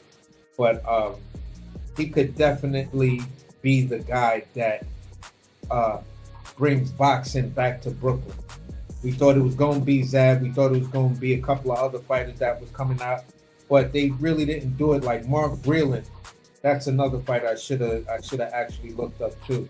But Mark Breland actually opened up a gym and shit like that, not too far from my house and everything. So there was a fighter who was trying to bring boxing back to Brooklyn. Shu-Shu trying to bring boxing to Brownsville or East New York, or the dynamic of Brownsville and East New York, that'll be a big thing. Coming from a person that grew up over there, lived over there, that would be so huge. You feel what I'm saying? And things like that. And that's something that I hope is in his dreams. Big shout out to the new champ. Tilden Projects got a champ right now that they can hold to high regard. A lot of little young dudes over there can be like, bro, we know Shu, and Shu is champ, and he still comes to the hood. So yeah, I don't really gotta be out here doing a lot of this stupid shit. Next time I see him, I'm gonna try to talk to him and see if he can just give me some advice on something. Maybe he can give me advice on what I'm trying to do and, blah, blah, blah. So he could definitely have a big influence in that area. And I just, for me, run your race, continue to do what you do. You get that undisputed strap, and let's say you're able to fight for Ring Magazine before you move up. However long that taken, if you decide to lead a sport when everything is great and gravy, I ain't got no problems with that. Because most of the Brooklyn fighters didn't leave the game on top. And we need a Brooklyn fighter to leave the game on top, somewhat unblemished if you can, and still face the high level of competition that you want to face. And if you can walk through all of that and not lose your O, and bring all of that back to Brooklyn and retire a Brooklyn fighter, that, bro, you're gonna set our borough on fire, bro. And that's where I landed.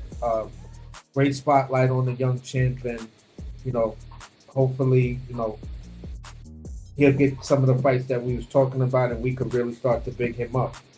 And that's where I landed. Great show, buddy. On to the next one, bro. I appreciate you, AC, man. Thanks for your contributions, homie. Yeah, for sure. Have a good evening, man.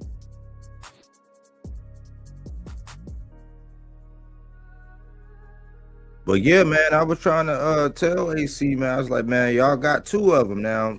We giving Hitchens a mulligan, but I wanted to take my hat and tip my hat and give my salutes to Shu-Shu, man. All that hard work, your backstory, man, you got it going on, man. Just, don't end up in my Before the Silk Sheets edition. I don't get that vibe. I think that Shu-Shu has a career after boxing, broadcasting and talking boxing. He's charismatic, he's articulate, he's sensible, he got a sense of humor, but he got a kill switch. And we always start with things that happen inside the ring, and we go outside the ring as we need to develop the conversation. So salute to Shu-Shu, man. Hopefully you get what you need. I would love to see Figueroa. I would love to see Espinosa. I would love to see Angelo Leo. If you were to fight Fulton or Nick Ball, if it's good for the goose, it's good for the gander. I hope you get all the names and they move you the way you need to be moved, so that you can, at least unify and shoot, go for undisputed if you can make the weight and stay there.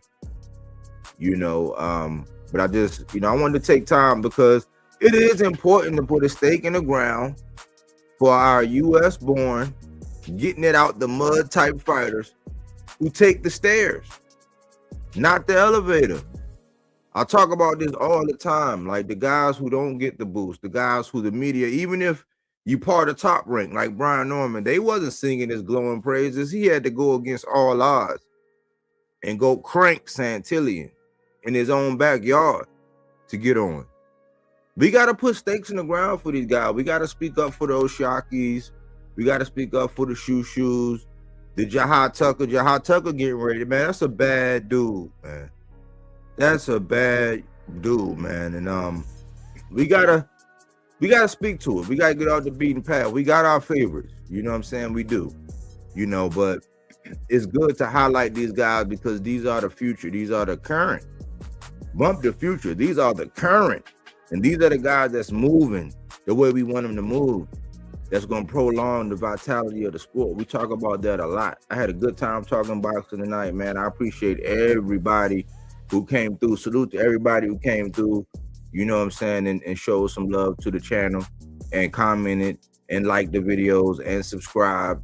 You know what I'm saying? Like, support the channel. We ask, man. We try to be creative. We try to stay off the beaten path. Silence is consent, meaning that all it takes for evil to prevail is for men and women to remain silent. So we always speak to the things that need to be spoken to in the sport of boxing. Hopefully you was able to put something in your rucksack and march on. We call this fruits and veggies, not that Reggie, that fact-based content, not opinion-based. If you listen to us, man, your blood pressure is gonna, you know what I'm saying, it's gonna come down.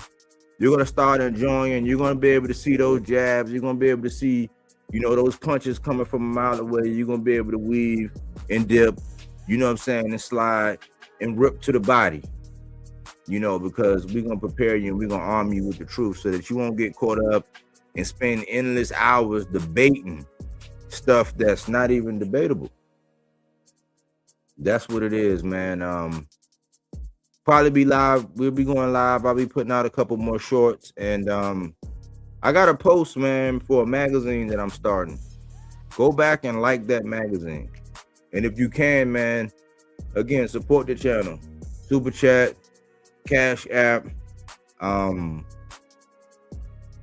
What else? You can hype a video. You can leave a comment. If you catch this on the playback, talk to me, holler at me. I'll talk back. You can like the video. You can share the video. You know, there's many ways you can support, man. Just let me know that you out there, man. And we take opinions. You know what I'm saying? You don't always have to agree over here. Sometimes it get, you know what I'm saying, a little hectic over here. It be light sparring, heavy sparring. You know, it might turn into an old debate. You know, if you want to debate, man, closed mouths don't get fed. You know, don't be one of them guys that always like them away games. I mean, all them home games. Don't play away. Get outside your comfort zone. I could talk boxing all night, y'all. Y'all know that, don't you? Thanks for choosing Bodywork Boxing. Well, we don't take things for face value. We do that body work. He didn't want to box. He wanted to actually prove that he could punch with you. He was like, what the fuck is this nigga, right? Oh, okay, you want to go to sleep. You tired. Welcome to Bodywork.